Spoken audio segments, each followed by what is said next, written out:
Punjabi radio USA ਸੁਣ ਰਹੇ ਸਾਰੇ ਹੀ ਮਾਣਯੋਗ ਅਤੇ ਸਤਿਕਾਰ ਅਤੇ ਸਰੋਤਿਆਂ ਨੂੰ ਪਿਆਰ ਸਤਿਕਾਰ ਸਹਿ ਨਿੱਘੀ ਜਿਹੀ ਸਤਿ ਸ੍ਰੀ ਅਕਾਲ ਸਭ ਨੂੰ ਜੀ ਨੂੰ ਆਖਦੇ ਹਾਂ। ਸੋ ਪ੍ਰੋਗਰਾਮ ਦੇ ਵਿੱਚ ਆਪ ਸਭ ਦਾ ਨਿੱਘਾ ਸਵਾਗਤ ਹੈ। ਪ੍ਰੋਗਰਾਮ ਲੈ ਕੇ ਹਾਜ਼ਰ ਹੋ ਚੁੱਕੇ ਹਾਂ ਜੀ ਆਪਾਂ ਇਸ ਮੌਕੇ ਖਬਰ ਤੇ ਨਜ਼ਰ। ਅੱਜ 27 ਨਵੰਬਰ ਦਿਨ ਹੈਗਾ ਜੀ ਸ਼ੁੱਕਰਵਾਰ। ਆਪਣੇ ਨਾਲ ਇਸ ਟਾਈਮ ਜੁੜ ਚੁੱਕੇ ਨੇ ਮਿੰਟੂ ਗੁਰੂਸਰੀਆ ਜੀ ਮਲੋਟ ਸਟੂਡੀਓਜ਼ ਤੋਂ। ਮਿੰਟੂ ਜੀ ਜੀ ਨੂੰ ਸਵਾਗਤ ਹੈ, ਸਤਿ ਸ੍ਰੀ ਅਕਾਲ। ਸ਼ੁਕਰੀਆ ਜੀ, ਸਾਰਿਆਂ ਨੂੰ ਸਤਿ ਸ੍ਰੀ ਅਕਾਲ। ਸਾਡੇ ਅੱਜ ਦੇ ਪ੍ਰੋਗਰਾਮ ਖਬਰ ਤੇ ਨਜ਼ਰ ਉਸ ਨੂੰ ਸਪੋਂਸਰ ਕਰਦੇ ਨੇ, ਤੁਹਾਡੇ ਸਾਰਿਆਂ ਤੱਕ ਪਹੁੰਚਾਉਣ ਸਹਿਯੋਗ ਕਰਦੇ ਨੇ ਖਾਲਸਾ ਇੰਸ਼ੋਰੈਂਸ ਏਜੰਸੀ ਵਾਲੇ, ਜਿਨ੍ਹਾਂ ਦੇ ਕੋਲੋਂ ਤੁਸੀਂ ਹਰ ਇੱਕ ਤਰੀਕੇ ਦੇ ਇੰਸ਼ੋਰੈਂਸ ਕਰਵਾ ਸਕਦੇ ਹੋ।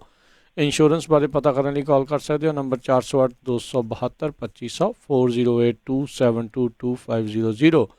ਨਾਲ ਹੀ Krishan Dhanota Yuba City, Baljinder Singh Nejar Woodland, Sucha Singh Jaskaran Singh, Gurpartap Singh Fresno, Jarnail Singh Linwood G N tyre and lube ਵਾਲੇ, ਜਿਨ੍ਹਾਂ ਦੇ ਕੋਲੋਂ ਤੁਸੀਂ truck wash, oil change, air brake ਦਾ ਕੰਮ ਕਰਵਾ ਸਕਦੇ ਹੋ। ਨਵੇਂ ਪੁਰਾਣੇ ਟਾਇਰ ਵਾਜਿਬ ਕੀਮਤਾਂ 'ਤੇ ਖਰੀਦ ਸਕਦੇ ਹੋ। ਸੈਂਟਰਨੈਲਾ ਮੰਡੇਰਾ 'ਚ ਲੋਕੇਸ਼ਨ ਨੇ। ਕਾਲ ਕਰ ਸਕਦੇ ਹੋ Nimma Sahota 209 277 0113। West Coast Truck Driving School Fresno ਵਾਲੇ, ਜਿਹੜੇ ਕਿ ਤੁਹਾਨੂੰ ਟਰੱਕ ਦਾ ਲਾਇਸੈਂਸ ਵਧੀਆ ਸਿਖਲਾਈ ਦੇ ਕੇ ਘੱਟ ਸਮੇਂ 'ਚ ਲੈਣ 'ਚ ਸਹਾਇਤਾ ਕਰਦੇ ਨੇ।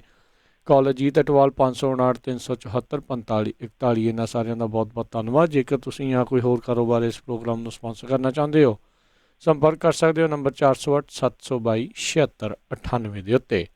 ਅਤੇ ਮਿੰਟੂ ਜੀ ਆਪਾਂ ਅੱਜ ਆਪਣੀਆਂ ਗੱਲਾਂ ਆਪਾਂ ਜ਼ਿਆਦੀਆਂ ਨਹੀਂ ਕਰਾਂਗੇ। ਆਪਾਂ ਆਪਣੇ ਅੱਜ ਸਰੋਤਿਆਂ ਨੂੰ ਸੱਦਾ ਦੇਵਾਂਗੇ ਵੀ ਤੁਸੀਂ ਜਲਦ ਹੀ ਜਿਹੜੀਆਂ ਕਾਲ ਕਰਕੇ ਆਪਣੇ ਸਵਾਲ, ਆਪਣੇ ਵਿਚਾਰ ਜਿਹੜੇ ਉਹ ਤੁਸੀਂ ਸਾਂਝੇ ਕਰ ਸਕਦੇ ਹੋ।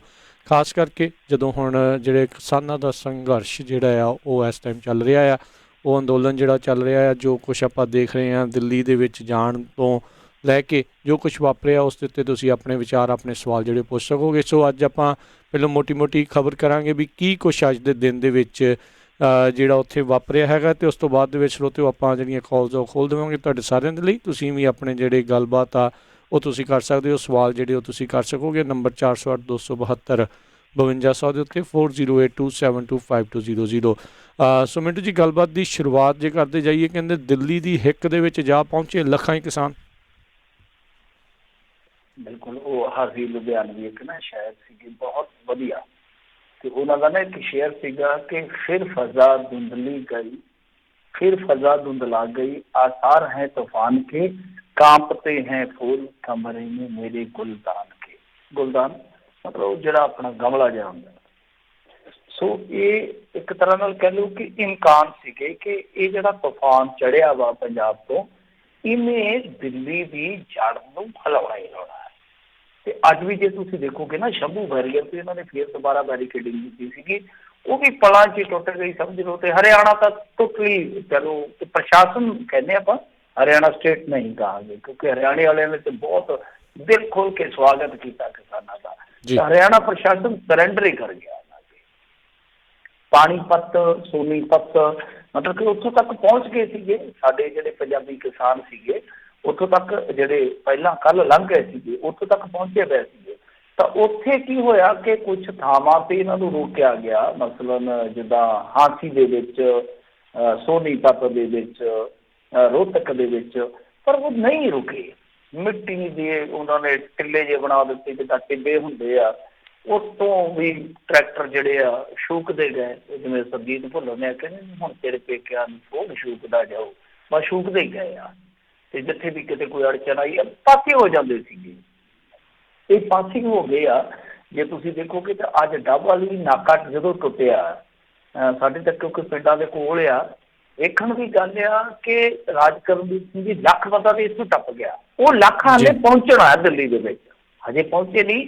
30-35 ਕਿਲੋਮੀਟਰ ਦੂਰ ਦਾ ਕਾਫਲਾ ਹੈ, ਸਮਝ ਲਓ ਕਿ ਉਹ ਵੀ ਹਜ਼ੂਮ ਤੁਰਿਆ ਜਾਂਦਾ ਹੈ। 30-35 ਕਿਲੋਮੀਟਰ ਤੱਕ ਟਰੈਕਟਰ ਟਰਾਲੀਆਂ ਤੁਰੀਆਂ ਜਾਂਦੀਆਂ ਨੇ।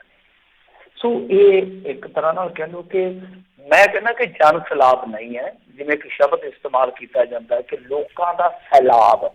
ਸੈਲਾਬ ਕਹਿੰਦੇ ਆਪਾਂ ਜਦੋਂ ਬਹੁਤ ਵੱਡੇ ਪੱਧਰ 'ਤੇ ਹੜ੍ਹ ਵਗੈਰਾ ਆ ਜਾਂਦੇ ਆ, ਤੇ ਜਨ ਸੈਲਾਬ ਨਹੀਂ, ਇਹਨੂੰ ਸੁਨਾਮੀ ਕਹੋ ਤੁਸੀਂ। ਸੁਨਾਮੀ ਤਬਾਹ ਕਰ।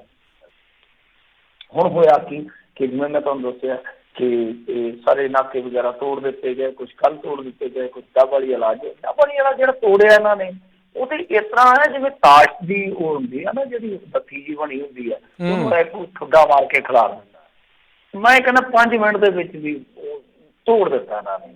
ਔਰ ਉਸ ਤੋਂ ਬਾਅਦ ਫਿਰ ਜਾ ਕੇ ਦਿੱਲੀ ਦੇ ਵਿੱਚ ਸਿੰਘੂ ਬਾਰਡਰ ਤੇ ਸਿੰਘ ਫਸ ਗਏ, ਉੱਥੇ ਬਹੁਤ ਵੱਡਾ ਪ੍ਰਭਾਵ ਸੀ। ਉੱਥੇ ਤੇ ਇਸ ਤਰ੍ਹਾਂ ਲਾ ਲਓ ਕਿ ਜਿਸ ਤਰ੍ਹਾਂ ਕੋਈ ਕਿਲ੍ਹਾਬੰਦੀ ਹੋ ਗਈ ਹੁੰਦੀ ਆ ਦਿੱਲੀ ਦੀ, ਉੱਥੇ ਫਿਰ ਕੁਝ ਗੱਲਬਾਤ ਹੋਈ, ਕਿਸਾਨਾਂ ਦੀ ਇੱਕ ਪੁਲਿਸ ਅਫਸਰ ਗੱਲ ਕਰ ਰਿਹਾ ਸੀਗਾ ਬਹੁਤ ਅੱਥਰ ਜਿਹੇ ਸੁਭਾਅ ਦੇ ਨਾਲ, ਤੇ ਉਹ ਕਹਿੰਦਾ ਸੀ ਕਰੋਨਾ ਕਰਕੇ ਅਸੀਂ ਤੁਹਾਨੂੰ ਅਲਾਓ ਨਹੀਂ ਕਰ ਸਕਦੇ। ਗੁਰਸਿੱਖ ਨੇ ਤਰਕ ਦਿੱਤਾ ਉੱਥੇ, ਕਹਿੰਦਾ ਕਿ ਤੁਹਾਡੀ ਗਿਣਤੀ ਕਿੰਨੀ ਹੈ? ਉਹ ਕਹਿੰਦੇ ਸਾਡੀ ਨਫਰੀ ਤਾਂ ਸੈਂਕੜੇ ਹਜ਼ਾਰ ਚ ਆ, ਮਤਲਬ ਕਿ 100ਵਾਂ ਚ ਵੀ ਆ, ਹਜ਼ਾਰਾਂ ਚ ਵੀ। ਮੈਂ ਕਿਹਾ ਤੁਹਾਨੂੰ ਕਰੋਨਾ ਡੰਗਦਾ ਨਹੀਂ ਪਿਆ। ਲਾਜਵਾਬ ਹੋ ਗਿਆ ਅਫਸਰ। ਮਤਲਬ ਕਿ ਦੇਖੋ ਇੰਟਲੈਕਚੁਅਲ ਵੀ ਨੇ ਉਹਨਾਂ ਦੇ ਵਿੱਚ, ਇਹ ਨਹੀਂ ਹੈ ਕਿ ਉਹ ਵੱਟਾਂ ਤੋਂ ਘਾਹ ਖੋਦਣ ਵਾਲੇ ਆ ਤੇ ਐਵੇਂ ਮੂੰਹ ਚੁੱਕ ਕੇ ਤੁਰੇ ਜਾਂਦੇ ਆ, ਜਿਵੇਂ ਹੁਣ ਪ੍ਰੋਪੇਗੈਂਡਾ ਇਹਨਾਂ ਦੀ ਜਿਹੜੀ ਟਰੋਲ ਆਰਮੀ ਆ ਜਿਵੇਂ ਆਈ ਪਈ ਮੈਦਾਨ 'ਚ, ਖਾਲਿਸਤਾਨੀ ਹੈ, ਕਾਂਗਰਸੀ ਸਪੌਂਸਰਡ, ਐਸਾ ਕੁਛ ਨਹੀਂ ਹੈ। ਉਹਨਾਂ 'ਚ ਗੁਰਸਿੱਖ ਵੀ ਨੇ, ਉਹਨਾਂ 'ਚ ਕਾਮਰੇਡ ਵੀ ਨੇ, ਔਰ ਇੰਨੇ ਮੈਂ ਕਹੂੰਗਾ ਕਿ ਬੁੱਧੀਜੀਵੀ ਟਾਈਪ ਬੰਦੇ ਨੇ ਕਿ ਗੱਲ ਹੀ ਨਹੀਂ ਆਉਂਦੀ। ਆਪਾਂ ਦੇਖਦੇ ਪਰ ਇੱਕ ਮੈਂ ਚੀਜ਼ ਤੁਹਾਨੂੰ ਦੱਸੂਗਾ ਜਿਹੜੀ ਪੋਜ਼ਿਟਿਵ ਹੈ, ਕਿ ਸਾਡੇ ਕੋਲ ਜਿਹੜਾ ਪੰਜਾਬੀ ਮੀਡੀਆ ਨਾ ਉਹਨੇ ਬਹੁਤ ਵੱਡਾ ਰੋਲ ਅਦਾ ਕੀਤਾ ਹੈ। ਸਾਡਾ ਆਪਣਾ ਜਿਹੜਾ ਪੰਜਾਬੀ ਮੀਡੀਆ ਖੜਾ ਹੋ ਗਿਆ, ਕਿਉਂਕਿ ਇਹਦਾ ਵੀ ਮੀਡੀਆ ਦਾ ਵੀ ਬਾਜ਼ਾਰ ਹੈ ਨਾ, ਤਾਂ ਬਾਜ਼ਾਰ ਕਿਸਾਨੀ ਤੇ ਹੀ ਹੈ। ਕਿਉਂਕਿ ਜੇ ਲੋਕ ਖੁਸ਼ਹਾਲ ਆ, ਇੰਟਰਨੈਟ ਵਗੈਰਾ ਮਹਿੰਗੇ ਫੋਨ ਯੂਜ਼ ਕਰਦੇ ਆ, ਤਾਂ ਉਹ ਜਿਹੜਾ ਮੀਡੀਆ ਸੀਗਾ ਜਿਵੇਂ ਜਿਵੇਂ ਉਹਨੇ ਕਵਰੇਜ ਦਿੱਤੀ ਤਿਵੇਂ ਤਿਵੇਂ ਇਹ ਗੱਲ ਜਿਹੜੀ ਫੈਲੀ। ਫਿਰ ਤੁਸੀਂ ਦੇਖਿਆ ਹੋਣਾ ਕਿ ਕੌਮਾਂਤਰੀ ਪੱਧਰ ਤੇ ਅਲ ਜਜ਼ੀਰਾ ਵਰਗੇ, BBC ਵਰਗੇ ਵੱਡੇ ਜਿਹੜੇ ਮੀਡੀਆ ਆਊਟਲੈਟ ਸੀਗੇ ਉਹ ਵੀ ਕਵਰ ਕਰ ਰਹੇ ਸੀ। ਵੈਸੇ ਵੀ ਦਿੱਲੀ 'ਚ ਜਦ ਚੱਲ ਜਾਣਾ ਸੀਗਾ ਤਾਂ ਉਹ ਕਵਰ ਹੋਣਾ ਸੀਗਾ, ਪਰ ਇੱਕ ਜਿਹੜੀ ਪੋਜ਼ਿਟਿਵ ਵੇਵ ਜਿਹਨੂੰ ਆਪਾਂ ਕਹਿੰਦੇ ਉਹ ਖੜੀ ਕੀਤੀ ਗਈ ਪੰਜਾਬੀ ਮੀਡੀਆ ਵੱਲੋਂ, ਤਾਂ ਉਹਨੇ ਬਹੁਤ ਅਸਰ ਕੀਤਾ। ਹਰਿਆਣੇ ਦੇ ਕਿਸਾਨਾਂ ਦੇ ਤਾਂ ਅੱਖਾਂ 'ਚ ਅੱਥਰੂ ਆ ਗਏ। ਅੱਜ ਜਿਵੇਂ ਜਿਵੇਂ ਵੱਧ ਰਹੇ ਸੀ ਉਹ ਲੋਕ ਸੜਕਾਂ 'ਤੇ ਆ ਗਏ, ਕੋਈ ਖੋਆ ਲੈ ਆਇਆ, ਕੋਈ ਘਰੋਂ ਲੱਸੀ ਲੈ ਆਇਆ। ਉਹ ਕਹਿੰਦੇ ਕਿ ਅਸੀਂ ਤੇ ਸਲਾਮ ਕਰਦੇ ਹਾਂ ਤੁਹਾਨੂੰ। ਉਹਨਾਂ ਨੇ ਕਿਹਾ ਕਿ ਅਸੀਂ ਕੱਲ੍ਹ ਨੂੰ ਜਿਹੜੇ ਬਚੇ ਖੁਚੇ ਸੀਗੇ ਨਾ ਘਰਾਂ ਦੇ ਵਿੱਚ ਕਿਸਾਨ, ਅਸੀਂ ਵੀ ਪਿੱਛੇ ਆ ਰਹੇ ਹਾਂ ਜੀ। ਥੋੜ੍ਹੇ ਜਿਹੇ ਪਹਿਲਾਂ ਇਹਨਾਂ ਨੇ ਸਰਪੰਚ ਵਗੈਰਾ ਡਰਾਏ ਸੀ ਸਾਡੇ, ਹੁਣ ਨਹੀਂ ਸਾਡਾ ਡਰ ਲੈ ਗਿਆ। ਸਾਡਾ ਵੱਡਾ ਭਰਾ ਨਿਕਲ ਗਿਆ, ਉਹਨੇ ਲਿੱਤੜ ਦਿੱਤਾ ਇਹਨਾਂ ਨੂੰ, ਅਸੀਂ ਵੀ ਆਏ ਲਓ ਤੁਹਾਡੇ ਮਗਰ। ਸੋ ਐਸਾ ਮਾਹੌਲ ਬਣ ਗਿਆ, ਭਾਵਕ ਮਾਹੌਲ। ਲੋਕ ਰੋ ਰਹੇ ਸਨ ਹਰਿਆਣੇ ਦੇ, ਅੱਖਾਂ 'ਚ ਪਾਣੀ ਲੈ ਕੇ, ਕਿ ਕਮਾਲ ਦੀ ਗੱਲ ਆ ਕਿ ਲੜਾਈ ਸਾਡੀ ਸਾਂਝੀ ਆ, ਲੜ ਤੁਸੀਂ ਫਰੰਟ ਤੋਂ ਰਹੇ ਹੋ। ਤਾਂ ਮੇਰੇ ਖਿਆਲ ਦੇ ਨਾਲ ਇਹੋ ਜਿਹੇ ਸੀਨ ਤੁਹਾਨੂੰ ਇਤਿਹਾਸ ਦੇ ਵਿੱਚ ਵਾਰ-ਵਾਰ ਸ਼ਾਇਦ ਨਾ ਵੇਖਣ ਨੂੰ ਮਿਲਣ। ਤਾਂ ਸਿੰਘੂ ਬਾਰਡਰ ਆ, ਉੱਥੇ ਕਾਫੀ ਜ਼ਿਆਦਾ ਫਿਰ ਰੋਕ ਟੋਕ ਹੋਈ। ਫਿਰ ਉਸ ਤੋਂ ਬਾਅਦ ਇਹਨਾਂ ਨੇ ਇੱਕ ਜਿਵੇਂ ਜਾਬਰ ਰਵੱਈਆ ਹੁੰਦਾ ਹਕੂਮਤਾਂ ਦਾ ਉਹ ਅਖਤਿਆਰ ਕੀਤਾ, ਅੱਥਰੂ ਗੈਸ ਸੁੱਟੇ, ਲਾਠੀ ਚਾਰਜ ਕੀਤਾ, ਬਹੁਤ ਕੁਛ ਕੀਤਾ। ਕਿਸਾਨ ਅੜੇ ਰਹੇ। ਕਿਸਾਨ ਜਿਹੜੇ ਪਿੱਛੋਂ ਤੁਰੇ ਸੀਗੇ ਉਹ ਵੀ ਆਈ ਗਏ। ਉੱਥੇ ਬਹੁਤ ਵੱਡਾ ਜਮਾਵੜਾ ਲੱਗ ਗਿਆ। ਅੰਤ ਦੇ ਵਿੱਚ ਹੋਇਆ ਸੀ ਕਿ ਕੇਂਦਰ ਨੂੰ ਝੁਕਣਾ ਪਿਆ। ਉਹਨਾਂ ਨੇ ਆਖਿਆ ਤੁਹਾਨੂੰ ਅਸੀਂ ਥਾਂ ਦੇ ਦਿੰਦੇ ਆ, ਤੁਸੀਂ ਬਲਾੜੀ ਨਿਰੰਕਾਰੀਆਂ ਦਾ ਮੈਦਾਨ ਹੈ, ਉੱਥੇ ਆ ਕੇ ਤੇ ਪ੍ਰਦਰਸ਼ਨ ਕਰ ਲਓ, ਜੋ ਰੈਲੀ ਵਗੈਰਾ ਕਰਨੀ ਹੈ ਤੁਸੀਂ, ਕੋਈ ਚੱਕਰ ਨਹੀਂ ਹੈ। ਤਾਂ ਦੇਖੋ ਕਿੱਡੀ ਤਕੜੀ, ਮੈਂ ਕਹਿੰਦਾ ਕਿ ਇਹ ਉਹ ਸਰਕਾਰ ਆ ਰਾਜ ਕਰਨਵੀਰ ਸਿੰਘ ਜੀ। ਚੇਤੇ ਕਰੋ ਤਮਿਲਨਾਡੂ ਦੇ ਕਿਸਾਨਾਂ ਨੇ ਹਫ਼ਤਿਆਂ ਬੱਧੀ ਇੱਥੇ ਬੈਠ ਕੇ ਆਪਣਾ ਪਿਸ਼ਾਬ ਤੱਕ ਪੀਤਾ ਸੀ ਤੇ ਇਹਨਾਂ ਨੇ ਟੇਬਲ ਤੱਕ ਨਹੀਂ ਸੀ ਸੱਦਿਆ ਉਹਨਾਂ ਨੂੰ। ਤੇ ਇੱਥੇ ਕੀ ਹੋ ਰਿਹਾ ਕਿ ਵਾਰ-ਵਾਰ ਪੰਜਾਬੀਆਂ ਨੇ ਨਾਸਾਂ ਭੰਨ ਦਿੱਤੀਆਂ ਇਹਨਾਂ ਦੀਆਂ। ਮੈਂ ਇਹੋ ਜਿਹੇ ਸ਼ਬਦ ਤਾਂ ਇਸਤੇਮਾਲ ਕਰ ਰਿਹਾ ਕਿਉਂਕਿ ਹੰਕਾਰੀ ਰਵੱਈਆ ਸੀਗਾ, ਹੰਕਾਰੀ ਰਵੱਈਆ ਸੀਗਾ। ਡੈਮੋਕ੍ਰੇਸੀ ਦੇ ਵਿੱਚ ਹੰਕਾਰੀ ਰਵੱਈਆ ਜਿਹੜਾ ਖਾਸ ਤੌਰ 'ਤੇ ਹਕੂਮਤਾਂ ਦਾ, ਉਹਦੀ ਕੋਈ ਜਗ੍ਹਾ ਨਹੀਂ ਹੁੰਦੀ। ਜੇ ਉਹ ਹੰਕਾਰੀ ਰਵੱਈਆ ਇਸੇ ਤਰ੍ਹਾਂ ਹੀ ਧੌਣ 'ਚ ਕਿੱਲਾ ਰੱਖ ਕੇ ਚੱਲੂਗਾ ਤਾਂ ਅਸੀਂ ਸ਼ਬਦ ਵੀ ਇਸਤੇਮਾਲ ਕਰ ਸਕਦੇ ਹਾਂ। ਤਾਂ ਹੁਣ ਹੋਇਆ ਕੀ ਫਿਰ ਉੱਥੇ ਕਿ ਕਿਸਾਨ ਜਥੇਬੰਦੀਆਂ ਨੇ ਥੋੜ੍ਹਾ ਸੋਚ ਵਿਚਾਰ ਕੀਤਾ, ਕਿਉਂਕਿ ਜਿਹੜੇ ਪੰਜਾਬ ਦੇ ਵਿੱਚ ਸਾਰਾ ਪੰਜਾਬ ਤੋਂ ਨਾਲ ਹੀ ਹੈ ਨਾ, ਜੇ ਥੋੜ੍ਹਾ ਜਿਹਾ ਛੱਡ ਦਿਓਗੇ ਭਾਜਪਾ ਵਾਲਾ ਹਿੱਸਾ ਜਾਂ ਉਸ ਤੱਕ ਤੋਂ, ਬਾਕੀ ਸਾਰੇ ਨਾਲ ਹੀ ਹੈ, ਚਾਹੇ ਉਹ ਹਿੰਦੂ ਆ ਚਾਹੇ ਸਿੱਖ ਆ। ਤੇ ਹੁਣ ਜ਼ਮਾਨਾ ਬਦਲ ਗਿਆ। ਹੁਣ ਤੁਸੀਂ ਇੱਕ ਮੈਂ ਤੁਹਾਨੂੰ ਨਵੀਂ ਚੀਜ਼ ਦੱਸ ਦੇਵਾਂ ਕਿ ਹਰਿਆਣੇ ਦੇ ਜਦੋਂ ਬੰਦਿਆਂ ਨਾਲ ਗੱਲ ਕਰ ਰਹੇ ਸੀਗੇ ਸਾਡੇ ਮੀਡੀਆ ਪਰਸਨ, ਉਹਨਾਂ ਨੇ ਕਿਹਾ ਕਿ ਸਾਨੂੰ ਇਹਨਾਂ ਨੇ ਅੱਜ ਤੱਕ ਭਾਸ਼ਾ ਦੇ ਆਧਾਰ 'ਤੇ ਵੰਡਿਆ। ਸਾਨੂੰ ਕਿਹਾ ਕਿ ਪੰਜਾਬ ਸਾਡੇ ਨਾਲ ਧੱਕਾ ਕਰ ਗਿਆ, ਸਾਨੂੰ ਪਾਣੀ ਨਹੀਂ ਦਿੰਦਾ। ਅਸੀਂ ਤਾਂ ਅੱਜ ਸਮਝਿਆ ਕਿ ਪੰਜਾਬ ਤਾਂ ਅੱਜ ਵੀ ਸਾਡੀ ਰਾਖੀ ਕਰ ਰਿਹਾ ਆ। ਤਾਂ ਇਹ ਚੀਜ਼ ਨਵੀਂ ਨਿਕਲ ਰਹੀ ਆ। ਮੈਂ ਜਿਵੇਂ ਕਹਿ ਰਿਹਾ ਕਿ ਲੋਕ ਭੁੱਲ ਭੁਲਾ ਕੇ ਸਭ ਕੁਛ ਇੱਕ ਨਵੀਂ ਲੜਾਈ ਦੇ ਵਿੱਚ ਸਾਂਝੀ ਜਦੋਜਹਿਦ ਕਰ ਰਹੇ ਆ। ਸੋ ਉੱਥੇ ਹਰਿਆਣੇ ਦੇ ਵਿੱਚ ਮਾਹੌਲ ਇਸ ਤਰ੍ਹਾਂ ਦਾ ਹੀ ਬਣਿਆ। ਤਾਂ ਉੱਥੇ ਜਿਹੜਾ ਮਾਹੌਲ ਦਿੱਲੀ ਦੇ ਵਿੱਚ ਸੀ ਨਾ, ਦਿੱਲੀ 'ਚ ਇਹ ਹੋਇਆ ਕਿ ਇਹਨਾਂ ਨੇ ਜਦ ਕਹਿ ਦਿੱਤਾ ਕਿ ਬਲਾੜੀ ਦੇ ਵਿੱਚ ਤੁਸੀਂ ਆ ਕੇ ਸਭ ਕੁਝ ਕਰ ਸਕਦੇ ਹੋ, ਤਾਂ ਕਿਸਾਨਾਂ ਨੇ ਕਿਹਾ ਕਿ ਹੁਣ ਅਸੀਂ ਰਿਵਿਊ ਕਰਾਂਗੇ ਭਾਈ, ਇਹ ਸਟਾਂਸ ਆਪਣਾ ਰਿਵਿਊ ਕਰਾਂਗੇ। ਅਸੀਂ ਵੇਖਾਂਗੇ ਕਿ ਅਸੀਂ ਹੁਣ ਕੀ ਕਰਨਾ। ਤਾਂ ਇਹਨਾਂ ਨੇ ਕੀ ਕਿਹਾ, ਇਹਨਾਂ ਨੇ ਕਿਹਾ ਕਿ ਅਸੀਂ ਆਪਣੀ ਬੈਠਕ ਕਰਾਂਗੇ। ਹੁਣ ਜਿਹੜੇ ਪੰਜਾਬ ਦੇ ਵਿੱਚ ਲੋਕ ਸੀ, ਪੰਜਾਬ ਦੇ ਵਿੱਚ ਜਿਹੜੇ ਸਾਰੇ ਨਹੀਂ ਗਏ ਜਾਂ ਤੁਹਾਡੇ ਵਰਗੇ ਜਿਹੜੇ ਵਿਦੇਸ਼ਾਂ 'ਚ ਬੈਠੇ ਆ, ਉਹ ਹੀ ਘੱਟ ਸੀਗੇ ਸਾਰੇ, ਨਾਲ ਦੀ ਨਾਲ ਫੇਸਬੁੱਕ ਤੇ ਟਵਿੱਟਰ ਤੇ ਰਾਏ ਆਉਣੀ ਸ਼ੁਰੂ ਹੋ ਗਈ ਕਿ ਇੱਥੇ ਆ ਕੇ ਕਿਤੇ ਹਾਰ ਨਾ ਜਾਇਓ, ਤੁਹਾਨੂੰ ਇਕੱਠਿਆਂ ਕਰਦੇ ਨੇ ਇੱਕ ਥਾਂ ਤੇ, ਉੱਥੇ ਘੇਰਾਬੰਦੀ ਕਰ ਲੈਣ ਜਾਂ ਤੁਹਾਨੂੰ ਦਿੱਲੀ ਤੋਂ ਬਹੁਤ ਦੂਰ ਰੱਖ ਦੇਣ ਔਰ ਦਿੱਲੀ ਨੂੰ ਕੋਈ ਤਕਲੀਫ ਨਾ ਆਵੇ, ਕੋਈ ਤਕੱਲਫ ਨਾ ਆਵੇ। ਤਾਂ ਉਸ ਤੋਂ ਬਾਅਦ ਫਿਰ ਕਿਸਾਨ ਮੋਹਤਬਾਰ ਜਿਹੜੇ ਆ, ਉਹਨਾਂ ਨੂੰ ਵੀ ਪਤਾ ਨਹੀਂ ਕਿ ਪੰਜਾਬ ਵਾਲਿਆਂ ਨੇ ਸਾਨੂੰ ਉੱਥੇ ਵੜਨ ਨਹੀਂ ਦੇਣਾ। ਇਹਨਾਂ ਨੇ ਵੀ ਆਖਿਆ ਕਿ ਅਸੀਂ ਸਵੇਰੇ ਫੈਸਲਾ ਲਵਾਂਗੇ, ਹਾਲੇ ਹੋਰ ਅਸੀਂ ਇਹਦੇ ਤੇ ਸੋਚ ਵਿਚਾਰ ਕਰਾਂਗੇ। ਸੋ ਇਸ ਕਰਕੇ ਇਹਨਾਂ ਨੇ ਉਹ ਜਿਹੜੀ ਪੇਸ਼ਕਸ਼ ਸੀਗੀ ਉਹਨੂੰ ਪ੍ਰਵਾਨ ਨਹੀਂ ਕੀਤਾ ਯਕਦਮ।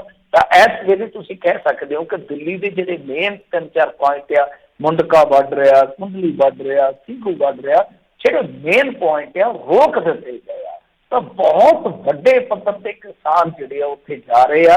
ਕਿਸਾਨ ਨਹੀਂ, ਬੀਬੀਆਂ, ਬੱਚੇ, ਬਜ਼ੁਰਗ, ਸਾਡੇ ਕਲਾਕਾਰ, ਮੇਰੇ ਆਪਣੇ ਜਾਤੀ ਦੋਸਤ ਵੀ ਆ ਉਹਦੇ ਵਿੱਚ ਜਿਹੜੇ ਫਿਲਮ ਇੰਡਸਟਰੀ ਤੋਂ, ਉਹ ਗਏ ਆ। ਇਹ ਤਾਂ ਮਹਿਸੂਸ ਹੋ ਰਿਹਾ ਕਿ ਜਿੱਦਾਂ ਅਸੀਂ ਸੁਣਦੇ ਸੀ ਨਾ, ਕਹਾਣੀਆਂ ਪੜ੍ਹਦੇ ਸੀ ਇਤਿਹਾਸ ਦੇ ਵਿੱਚ ਕਿ ਗਦਰੀ ਬਾਬਿਆਂ ਨੇ ਇੱਦਾਂ ਕੀਤਾ, ਪਗੜੀ ਸੰਭਾਲ ਜੱਸਾ ਲਹਿਰ 'ਚ ਇੱਦਾਂ ਹੋਇਆ, ਫਲਾਂ ਫਲਾਂ ਸਮੇਂ 'ਤੇ ਇੱਦਾਂ ਹੋਇਆ। ਉਹ ਜਿਵੇਂ ਇਤਿਹਾਸ ਦਾ ਉਹ ਜਿਹੜਾ ਪੰਨਾ, ਕੋਈ ਅਧਿਆਏ ਆ ਜਿਹੜਾ, ਉਹ ਸਾਡੇ ਸਾਹਮਣੇ ਇੱਕ ਤਰ੍ਹਾਂ ਨਾਲ ਕਹਿ ਲਓ ਕਿ ਕਿਸੇ ਸਕਰੀਨ 'ਤੇ ਚੱਲ ਰਿਹਾ ਹੋਵੇ।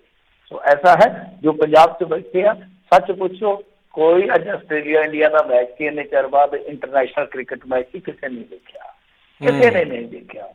ਸਾਡੀਆਂ ਘਰਾਂ 'ਚ ਖੁਦ ਮੇਰੇ ਘਰ ਦੀਆਂ, ਮੈਂ ਆਪਾਂ ਨੂੰ ਦੱਸਦਾ ਤੁਹਾਨੂੰ, ਮੇਰੇ ਘਰ ਦੀਆਂ ਬੀਬੀਆਂ ਜਿਨ੍ਹਾਂ ਨੂੰ ਕੁਛ ਨਹੀਂ ਪਤਾ ਪੋਲੀਟਿਕਸ ਦਾ, ਉਹ ਟੈਲੀਵਿਜ਼ਨ ਮੂਹਰੇ ਝੱਟ ਬਾਅਦ ਰਸੋਈ 'ਚੋਂ ਨਿਕਲ ਕੇ ਆ ਕੇ ਦੇਖਦੀਆਂ ਕਿ ਕੀ ਹੋਇਆ। ਤਾਂ ਤੁਸੀਂ ਆਪ ਸਮਝ ਸਕਦੇ ਹੋ ਕਿ ਪੰਜਾਬ ਦੇ ਜਿਹੜੇ ਲੋਕ ਘਰਾਂ 'ਚ ਬੈਠੇ ਉਹ ਕਿੱਥੇ ਜੁੜੇ ਹੋਏ ਸੀ। ਬਿਲਕੁਲ ਬਿਲਕੁਲ। ਸੋ ਹਰ ਇੱਕ ਦੀ ਜਿਹੜੀ ਲਗਨ ਆ ਉੱਥੇ ਆਪਣੇ ਜੜ੍ਹਾਂ ਦੇ ਨਾਲ ਹੀ ਜਿਹੜੀ ਉਹ ਜੁੜੀ ਹੋਈ ਸੀ। ਉੱਥੋਂ ਦੇ ਲੋਕ, ਬਾਹਰ ਰਹਿੰਦੇ ਲੋਕ, ਚਾਹੇ ਕਿਸੇ ਵੀ ਮੁਲਕ ਦੇ ਵਿੱਚ ਆਏ ਹੋਏ ਨੇ, ਹਰ ਇੱਕ ਨੂੰ ਧੁੜਕੂ ਲੱਗਾ ਹੋਇਆ ਸੀਗਾ ਵੀ ਉੱਥੇ ਕੀ ਕੁਛ ਜਿਹੜਾ ਉਹ ਚੱਲ ਰਿਹਾ ਆ। ਅਤੇ ਸੋ ਤੇ ਤੁਸੀਂ ਵੀ ਕਾਲ ਕਰਕੇ ਜੇ ਆਪਣੀ ਕੋਈ ਸਵਾਲ, ਆਪਣੇ ਕੋਈ ਵਿਚਾਰ, ਆਪਣੀ ਕੋਈ ਗੱਲਬਾਤ ਜਿਹੜੀ ਕਰਨਾ ਚਾਹੁੰਦੇ ਹੋ ਤਾਂ ਸਟੂਡੀਓ 'ਚ ਕਾਲ ਕਰ ਸਕਦੇ ਹੋ। ਸਟੂਡੀਓ ਦਾ ਨੰਬਰ ਹੈ 408-272-5200 4082725200। ਇਸ ਤੋਂ ਪਹਿਲਾਂ ਆਪਾਂ ਕਾਲਸ ਲੈਣੀਆਂ। ਮਿੰਟੂ ਜੀ ਸ਼ੁਰੂ ਕਰੀਏ। ਕਹਿੰਦੇ ਕੇਜਰੀਵਾਲ ਨੂੰ ਵੀ ਆਖਿਰਕਾਰ ਪੰਜਾਬ ਦਾ ਪੱਖ ਪੂਰਨਾ ਪਿਆ, ਉਹਨੇ ਕੀ ਆਖਿਆ ਜੀ? ਹਾਂਜੀ, ਕੇਜਰੀਵਾਲ ਹੋਰਾਂ ਕੋਲ ਇੱਕ ਨਾ ਦਰਖਾਸਤ ਗਈ ਸੀਗੀ ਕਿ ਤੁਸੀਂ ਇੱਦਾਂ ਕਰੋ ਜੀ, ਸਟੇਡੀਅਮ ਹੈ ਜਿਹੜੇ 8-9 ਇਹਨਾਂ ਨੇ ਗਰਾਊਂਡ ਮੰਗ ਲਏ ਕਿ ਉਹਨਾਂ ਨੂੰ ਆਰਜੀ ਜੇਲ੍ਹਾਂ ਦੇ ਵਿੱਚ ਤਬਦੀਲ ਕਰਨ ਦੀ ਆਗਿਆ ਦੇ ਦਿਓ। ਅਰਵਿੰਦ ਕੇਜਰੀਵਾਲ ਹੋਰਾਂ ਨੇ ਮੁੱਖ ਫੇਰ ਦਿੱਤਾ, ਮਤਲਬ ਕਿ ਉਹਨਾਂ ਦੀ ਸਰਕਾਰ ਨੇ ਆਖਿਆ ਕਿ ਅਸੀਂ ਅਜਿਹਾ ਨਹੀਂ ਕਰਾਂਗੇ। ਨਾ ਸਿਰਫ ਉਹਨਾਂ ਨੇ ਨਾ ਕੀਤੀ ਆ, ਬਲਕਿ ਇਹ ਵੀ ਕਿਹਾ ਕਿ ਇਹ ਸੰਵਿਧਾਨਕ ਅਧਿਕਾਰ ਹੈ ਕਿਸਾਨਾਂ ਦਾ ਤੇ ਉਹ ਠੀਕ ਨੇ ਆਪਣੀ ਜਗ੍ਹਾ, ਮਤਲਬ ਕਿ ਮੋਹਰ ਲਾਈ ਉਹਨਾਂ ਨੇ। ਤੇ ਵੈਸੇ ਜੇ ਉਹ ਖੋਲ ਦਿੰਦੇ ਸਟੇਡੀਅਮ, ਜੇਲ੍ਹ ਬਣਾ ਦਿੰਦੇ, ਤੇ ਇੱਥੇ ਪੰਜਾਬੀਆਂ ਨੇ ਸਿਆਸੀ ਕਬਰ ਬਣਾ ਦੇਣੀ ਸੀ ਉਹਨਾਂ ਦੀ। ਤਾਂ ਉਹਨਾਂ ਨੇ ਫੈਸਲਾ ਜਿਹੜਾ ਮੈਂ ਸਮਝਦਾ ਕਿ ਠੀਕ ਲਿਆ, ਤੇ ਉੱਤੇ ਜਿਹੜੀ ਮੋਹਰ ਲਾਈ ਆ ਕਿ ਸੰਵਿਧਾਨਕ ਹੱਕ ਹੈ ਕਿਸਾਨ ਦਾ, ਸੰਵਿਧਾਨਕ ਤੌਰ ਤੇ ਉਹ ਠੀਕ ਨੇ। ਜੋ ਉਹਨਾਂ ਤੇ ਪਾਣੀ ਸੁੱਟਿਆ ਜਾ ਰਿਹਾ, ਜੋ ਉਹਨਾਂ ਤੇ ਅਤਿਆਚਾਰ ਕੀਤਾ ਜਾ ਰਿਹਾ, ਉਹ ਬਹੁਤ ਗਲਤ ਆ। ਤਾਂ ਮੈਂ ਸਮਝਦਾ ਕਿ ਇਹ ਵੀ ਸਾਡਾ ਇੱਕ ਪੱਖ ਹੈ ਜਿਹੜਾ ਮਜ਼ਬੂਤ ਕਰਨ ਵਾਲੀ ਗੱਲ ਆ। ਔਰ ਦੂਜੀ ਗੱਲ ਇਹ ਆ ਕਿ ਦੇਖੋ, ਤੁਸੀਂ ਜੋ ਮਰਜ਼ੀ ਕਹੋ ਜਾਂ ਕੋਈ ਵੀ ਆਪਣੇ 'ਚੋਂ ਰਾਏ ਵੱਖਰੀ ਰੱਖ ਸਕਦਾ ਹੈ। ਖੈਰੇ ਹੋਰਾਂ ਨੇ ਵੀ ਗ੍ਰਿਫਤਾਰੀਆਂ ਦਿੱਤੀਆਂ, ਰਾਜੇ ਵੜਿੰਗ ਨੇ ਵੀ ਗ੍ਰਿਫਤਾਰੀਆਂ ਦਿੱਤੀਆਂ। ਇਹਨਾਂ ਦੇ ਕੁਛ MLA ਗੁਰਿੱਲਾ ਨੀਤੀ ਦੇ ਤਹਿਤ PM ਦੇ ਘਰ ਦੇ ਨੇੜੇ ਵੀ ਪਹੁੰਚ ਗਏ ਸੀ, ਤਾਂ ਉਹਨਾਂ ਨੂੰ ਵੀ ਅਰੈਸਟ ਕੀਤਾ ਗਿਆ। ਮਤਲਬ ਕਿ PM ਦੇ ਘਰ ਦਾ ਘਿਰਾਓ ਕਰਨ ਚੱਲੇ ਸੀਗੇ, ਤਾਂ ਉਹਨਾਂ ਨੂੰ ਵੀ ਅਰੈਸਟ ਕੀਤਾ ਗਿਆ। ਦੇਖੋ, ਬੇਸ਼ੱਕ ਇਹਨਾਂ ਦੀਆਂ ਸਿਆਸੀ ਆਕਾਂਖਿਆਵਾਂ ਹੁੰਦੀਆਂ ਨੇ, ਚਾਹੇ ਰਾਜਾ ਵੜਿੰਗ ਤੇ ਉਹਦੀ ਘਰ ਵਾਲੀ ਟਰੈਕਟਰ ਲੈ ਕੇ ਰਤੀਏ ਤੱਕ ਪਹੁੰਚ ਕੇ ਉੱਥੇ ਗ੍ਰਿਫਤਾਰ ਕੀਤਾ, ਤੁਸੀਂ ਇਹਨੂੰ ਨਾਟਕ ਕਹਿ ਸਕਦੇ ਹੋ, ਪਰ ਹਰਿਆਣੇ ਲਈ ਇਹ ਨਾਟਕ ਨਹੀਂ ਹੈ। ਦਿੱਲੀ ਸਰਕਾਰ, ਸੈਂਟਰ ਸਰਕਾਰ ਲਈ ਇਹ ਨਾਟਕ ਨਹੀਂ ਹੈ। ਤਾਂ ਮੈਂ ਸਮਝਦਾ ਕਿ ਸਾਨੂੰ ਇਹਨਾਂ ਦੀ ਵੀ ਕਦਰ ਕਰਨੀ ਚਾਹੀਦੀ ਹੈ। ਔਰ ਕੁਝ ਚੀਜ਼ਾਂ ਹੋਰ ਮੈਂ ਤੁਹਾਨੂੰ ਅਪਡੇਟ ਕਰ ਦਿੰਦਾ, ਉਸ ਤੋਂ ਬਾਅਦ ਤੁਸੀਂ ਕਾਲਾਂ ਲੈ ਸਕਦੇ ਹੋ। ਤਾਂ ਯੂਪੀ ਦੇ ਕਿਸਾਨ ਜਿਹੜੇ ਆ, ਉਹਨਾਂ ਨੇ ਵੀ ਅੱਜ ਯਮੁਨਾ ਐਕਸਪ੍ਰੈਸ ਵੀ ਉੱਥੇ ਧਰਨਾ ਲਾ ਦਿੱਤਾ ਸੀਗਾ। ਇਸ ਤੋਂ ਇਲਾਵਾ ਜੇ ਤੁਸੀਂ ਦੇਖੋਗੇ, ਦੀਪ ਸਿੱਧੂ, ਲੱਖਾ ਸਿਧਾਣਾ, ਕੁਲਜਿੰਦਰ ਸਿੱਧੂ, ਇਹ ਤੜਕੇ ਸਾਰੀ ਉੱਥੇ ਪਹੁੰਚੇ ਹੋਏ ਸੀਗੇ। ਗੁਰਿੱਲਾ ਨੀਤੀ ਦਾ ਤੁਹਾਨੂੰ ਮੈਂ ਜਿਵੇਂ ਦੱਸਿਆ ਕਿ ਬਹੁਤ ਸਾਰੇ ਕਿਸਾਨ ਜਿਹੜੇ ਆ ਉਹ ਰਾਤ ਹੀ ਪਹੁੰਚ ਗਏ ਸੀਗੇ। ਤਾਂ ਬਹੁਤ ਵੱਡੀ ਗੱਲ ਹੋਈ ਹੈ। ਬਾਰਡਰ ਕਿਸਾਨ ਯੂਨੀਅਨ ਦੇ ਆਗੂ ਸਰਜੀਤ ਸਿੰਘ ਭੂਰਾ ਹੋਰਾਂ ਨੂੰ 13 ਕਿਸਾਨ ਸਾਥੀਆਂ ਸਮੇਤ ਗ੍ਰਿਫਤਾਰ ਕਰ ਲਿਆ ਸੀਗਾ। ਇਸ ਤੋਂ ਇਲਾਵਾ ਜੇ ਤੁਸੀਂ ਦੇਖੋਗੇ ਤਾਂ ਸੈਡ ਨਿਊਜ਼ ਜਿਹੜੀ ਆ ਉਹ ਇਹ ਆ ਕਿ ਸਾਡੇ 1-2 ਕਿਸਾਨ ਜਿਹੜੇ ਆ ਉਹ ਰਾਹ ਦੇ ਵਿੱਚ ਸ਼ਹੀਦ ਵੀ ਹੋ ਗਏ ਆ। ਅਖੀਰ ਦੇ ਵਿੱਚ ਜਿਹੜੀ ਸਭ ਤੋਂ ਵੱਡੀ ਅਪਡੇਸ਼ਨ ਸੀ ਕਿ ਨਰਿੰਦਰ ਸਿੰਘ ਤੋਮਰ ਜਿਹੜੇ ਕੇਂਦਰੀ ਖੇਤੀਬਾੜੀ ਮੰਤਰੀ, ਉਹਨਾਂ ਨੂੰ ਇੱਕ ਵਾਰੀ ਫਿਰ ਅਪੀਲ ਕਰਨੀ ਪਈ ਕਿ ਤੁਸੀਂ ਇਹ ਅੰਦੋਲਨ ਮੁਲਤਵੀ ਕਰਦੇ, ਆਪਾਂ ਗੱਲਬਾਤ ਕਰਦੇ ਹਾਂ ਜੀ। ਜੀ ਜੀ ਤੇ ਆਓ ਆਪਾਂ ਆਪਣੇ ਕਾਲਸ ਜਿਹੜੀਆਂ ਉਹ ਲੈਣੀਆਂ ਸ਼ੁਰੂ ਕਰਦੇ ਹਾਂ। ਅਤੇ ਸੋ ਤੇ ਟਰਾਈ ਕਰਿਓ ਤੁਸੀਂ ਆਪਣੀ ਗੱਲ ਨੂੰ ਜਿੰਨੀ ਜਲਦੀ ਰੱਖ ਸਕਦੇ ਹੋ ਰੱਖੀਏ ਜ਼ਰੂਰ। ਆਪਾਂ ਨੂੰ ਪਤਾ ਹਰ ਇੱਕ ਦੇ ਜਿਹੜੇ ਇਸ ਟਾਈਮ ਭਾਵਨਾਵਾਂ ਨੇ, ਗੱਲਾਂ ਲੰਬੀਆਂ ਵੀ ਕਈ ਵਾਰੀ ਹੋ ਜਾਂਦੀਆਂ। ਆਪਾਂ ਟਰਾਈ ਕਰੀਏ ਵੱਧ ਤੋਂ ਵੱਧ ਜਿਹੜੇ ਕਾਲਰਸ ਆ ਉਹਨਾਂ ਦੀ ਗੱਲਬਾਤ ਆਪਾਂ ਸੁਣ ਸਕੀਏ। ਆਪਣੇ ਨਾਲ ਜੁੜੇ ਹੋਏ ਨੇ ਜੀ ਗੋਲਡੀ ਜੀ, ਸਤਿ ਸ਼੍ਰੀ ਅਕਾਲ ਜੀ, ਸਵਾਗਤ ਹੈ। ਸਤਿ ਸ੍ਰੀ ਅਕਾਲ ਦੋਨਾਂ ਵੀਰਾਂ ਨੂੰ ਜੀ। ਸਤਿ ਸ਼੍ਰੀ ਅਕਾਲ ਜੀ। ਸਾਜੀ ਜੀ, ਬਹੁਤ ਵੱਡੀ ਜਿੱਤ ਪੰਜਾਬੀਆਂ ਨੇ ਇਹ ਕੀਤੀ ਹੈ, ਕੋਈ ਸ਼ੱਕ ਨਹੀਂ ਇਹਦੇ 'ਚ। ਪਰ ਜਦੋਂ ਇਲੈਕਸ਼ਨ ਹੁੰਦੀ ਹੈ, ਜਦੋਂ ਵੋਟਾਂ ਪੈਂਦੀਆਂ, ਉਦੋਂ ਇਹ ਜਿਹੜਾ ਜਜ਼ਬਾ ਹੈ ਇਹ ਦਿਖਦਾ ਨਹੀਂ। ਉਦੋਂ ਸ਼ਾਇਦ ਹੋਰਾਂ ਕੰਮਾਂ ਵਾਸਤੇ ਹੀ ਵੋਟਾਂ ਪਾ ਦਿੰਦੇ ਆਪਾਂ, ਸਾਂਝੀ ਵਾਰਤਾ ਵਾਸਤੇ ਵੋਟ ਬਹੁਤ ਘੱਟ ਪੈਂਦੀ ਹੈ। ਤੇ ਦੂਸਰਾ ਇਹ ਹੈ ਕਿ ਥੋੜਾ ਜਿਹਾ ਕੰਮ ਔਖਾ ਹੈ। ਵੈਸੇ ਇੱਕ ਦੋ ਜਥਾ ਇਦਾਂ ਦਾ ਹੋਰ ਜਾਣਾ ਚਾਹੀਦਾ, ਫੇਰ ਹੀ ਮੋਦੀ ਦੇ ਕੋਈ ਅਸਰ ਪਏਗਾ। ਧੰਨਵਾਦ ਜੀ। ਧੰਨਵਾਦ ਜੀ। ਨਹੀਂ ਭਾਜੀ, ਅਸਰ ਤੇ ਪਊਗਾ, ਡੈਫੀਨੇਟਲੀ ਪਊਗਾ। ਜਿਸ ਤਰੀਕੇ ਨਾਲ ਜਥੇ ਤੁਰੇ ਜਾਂਦੇ ਆ, ਮਾਝੇ ਚੋਂ ਵੀ ਅੱਜ ਤੁਰ ਪਿਆ। ਜਿਵੇਂ ਮੈਂ ਤੁਹਾਨੂੰ ਕਿਹਾ ਕਿ ਸਾਡੇ ਪਿੰਡਾਂ ਵੱਲੋਂ ਉੱਥੇ ਨਾਕਾ ਤੋੜ ਕੇ ਮੇਰਾ ਕੋਈ ਮਿੱਤਰ ਨਾਲ ਸੀਗਾ, ਉਹ ਕਹਿੰਦਾ ਕਿ 1 ਸਵਾ ਲੱਖ ਬੰਦਾ ਤਾਂ ਮੈਂ ਗਰੰਟੀ ਦਿੰਦਾ ਕਿ ਇੱਕੋ ਦਮ ਲੰਘਿਆ। ਤੁਸੀਂ ਆਪ ਹੀ ਅੰਦਾਜ਼ਾ ਲਾ ਲਓ ਕਿ ਕਿਸੇ ਮੂਵਮੈਂਟ ਦੇ ਵਿੱਚ ਇਹੋ ਜਿਹਾ ਮੈਂ ਤੇ ਘੱਟੋ ਘੱਟ ਆਪਣੀ ਉਮਰ ਦੇ ਵਿੱਚ ਨਹੀਂ ਦੇਖਿਆ ਭਾਜੀ ਇਸ ਤਰ੍ਹਾਂ ਕਿ ਦਿੱਲੀ ਦੇ ਵਿੱਚ। ਔਰ ਜੇ ਸਾਰੇ ਕਿਸਾਨ ਇਕੱਠੇ ਹੁੰਦੇ ਇੱਕ ਜਗ੍ਹਾ ਤੇ ਤਾਂ ਸਮਝ ਲਓ ਕਿ 100 ਕਿਲੋਮੀਟਰ ਤੱਕ ਲਾਈਨ ਲੱਗੇਗੀ। ਇੱਕ ਅੰਦਾਜ਼ਾ ਹੈ ਕਿ 100-150 ਕਿਲੋਮੀਟਰ, ਮਤਲਬ ਕਿ ਅੱਧਾ ਹਰਿਆਣੇ ਤੱਕ ਆ ਜਾਏਗੀ ਲਾਈਨ ਦਿੱਲੀ ਦੇ ਨਾਲ ਲੱਗ ਕੇ। ਤਾਂ ਇਹ ਆਪਣੇ ਆਪ ਦੇ ਵਿੱਚ ਇੱਕ ਇਹਦਾ ਬਹੁਤ ਵੱਡਾ ਸਬੂਤ ਆ।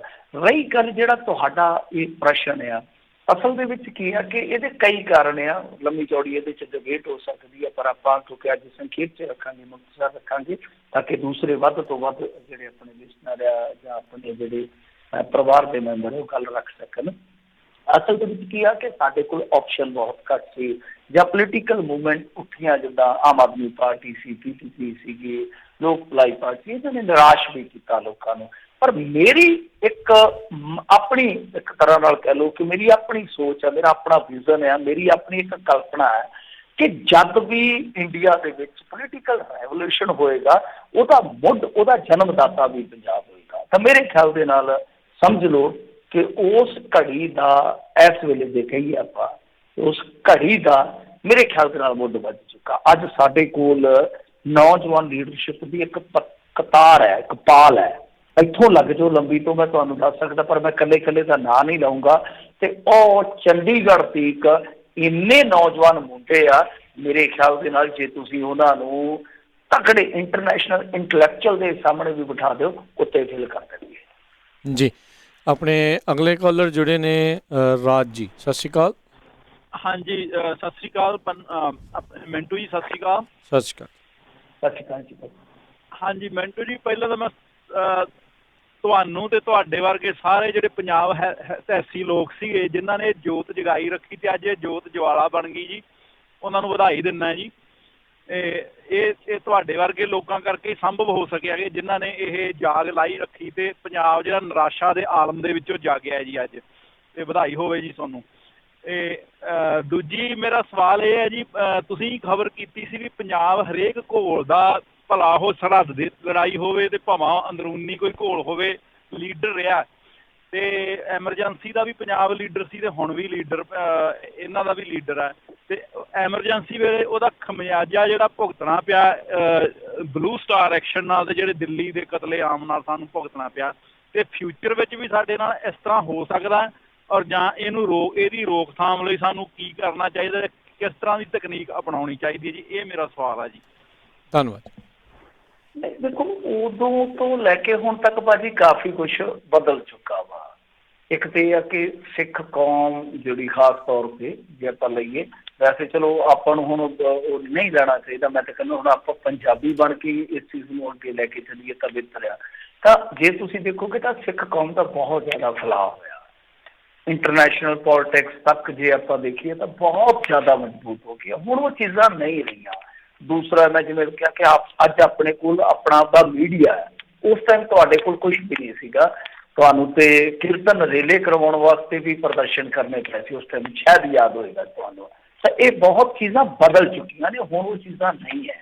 ਹੁਣ ਉਹ ਚੀਜ਼ਾਂ ਨਹੀਂ ਹੈ ਕਿ ਇਹ ਆਸਾਨੀ ਦੇ ਨਾਲ ਸਭ ਕੁਝ ਕਰ ਦੇਣਗੇ, ਪਰ ਮੈਂ ਸਮਝਦਾ ਕਿ ਜਿਹੜਾ ਪੰਜਾਬ ਨੇ ਇਹ ਰੋਲ ਅਦਾ ਕੀਤਾ ਵਾ ਉਹਦੇ ਵਿੱਚ ਕਿਤੇ ਨਾ ਕਿਤੇ ਇੱਕ ਆਈਡੀਓਲੋਜੀ ਆ, ਇੱਕ ਫਿਲਾਸਫੀ ਆ, ਇੱਕ ਜਿੱਦਾਂ ਕਹਿ ਲਓ, ਵੈਸੇ ਇੱਕ ਸਾਇੰਸ ਦਾ ਮੰਨਣਾ, ਵੈਸੇ ਮੈਂ ਆਪ ਨਹੀਂ ਕੋਈ ਪੁਸ਼ਟੀ ਕਰ ਸਕਦਾ, ਕਿਸੇ ਨੇ ਦੱਸਿਆ ਕਿ ਜੈਨੇਟਿਕਲੀ ਚੀਜ਼ਾਂ 25 ਪੀੜ੍ਹੀਆਂ ਤੱਕ ਚਲੇ ਜਾਂਦੀਆਂ ਨੇ, ਤੇ ਇਹ ਕੌਮ ਤੇ ਬੜੀ ਜਵਾਨ ਕੌਮ ਆ, ਤੇ ਇਹ ਚੀਜ਼ਾਂ ਜਿਹੜੀਆਂ ਨੇ ਲੜਨ ਵਾਲੀਆਂ ਚੀਜ਼ਾਂ, ਅਗਵਾਈ ਕਰਨ ਵਾਲੀਆਂ ਚੀਜ਼ਾਂ, ਔਰ ਕਿਸੇ ਤੋਂ ਸਾਥ ਮਤਲਬ ਕਿ ਮੰਗਣ ਤੋਂ ਜਾਂ ਕਹਿ ਲਓ ਕਿ ਸੰਭਾਵੀ ਸਾਥ ਤੋਂ ਬਿਨਾਂ ਹੀ ਖੁਦ ਆਪ ਹੀ ਰਣ ਤੱਤੇ 'ਚ ਜੂਝਣ ਦੀਆਂ ਚੀਜ਼ਾਂ ਜਿਹੜੀਆਂ ਨੇ ਮੇਰੇ ਖਿਆਲ से ਨਾ ਜੈਨੇਟਿਕਲੀ ਨੇ।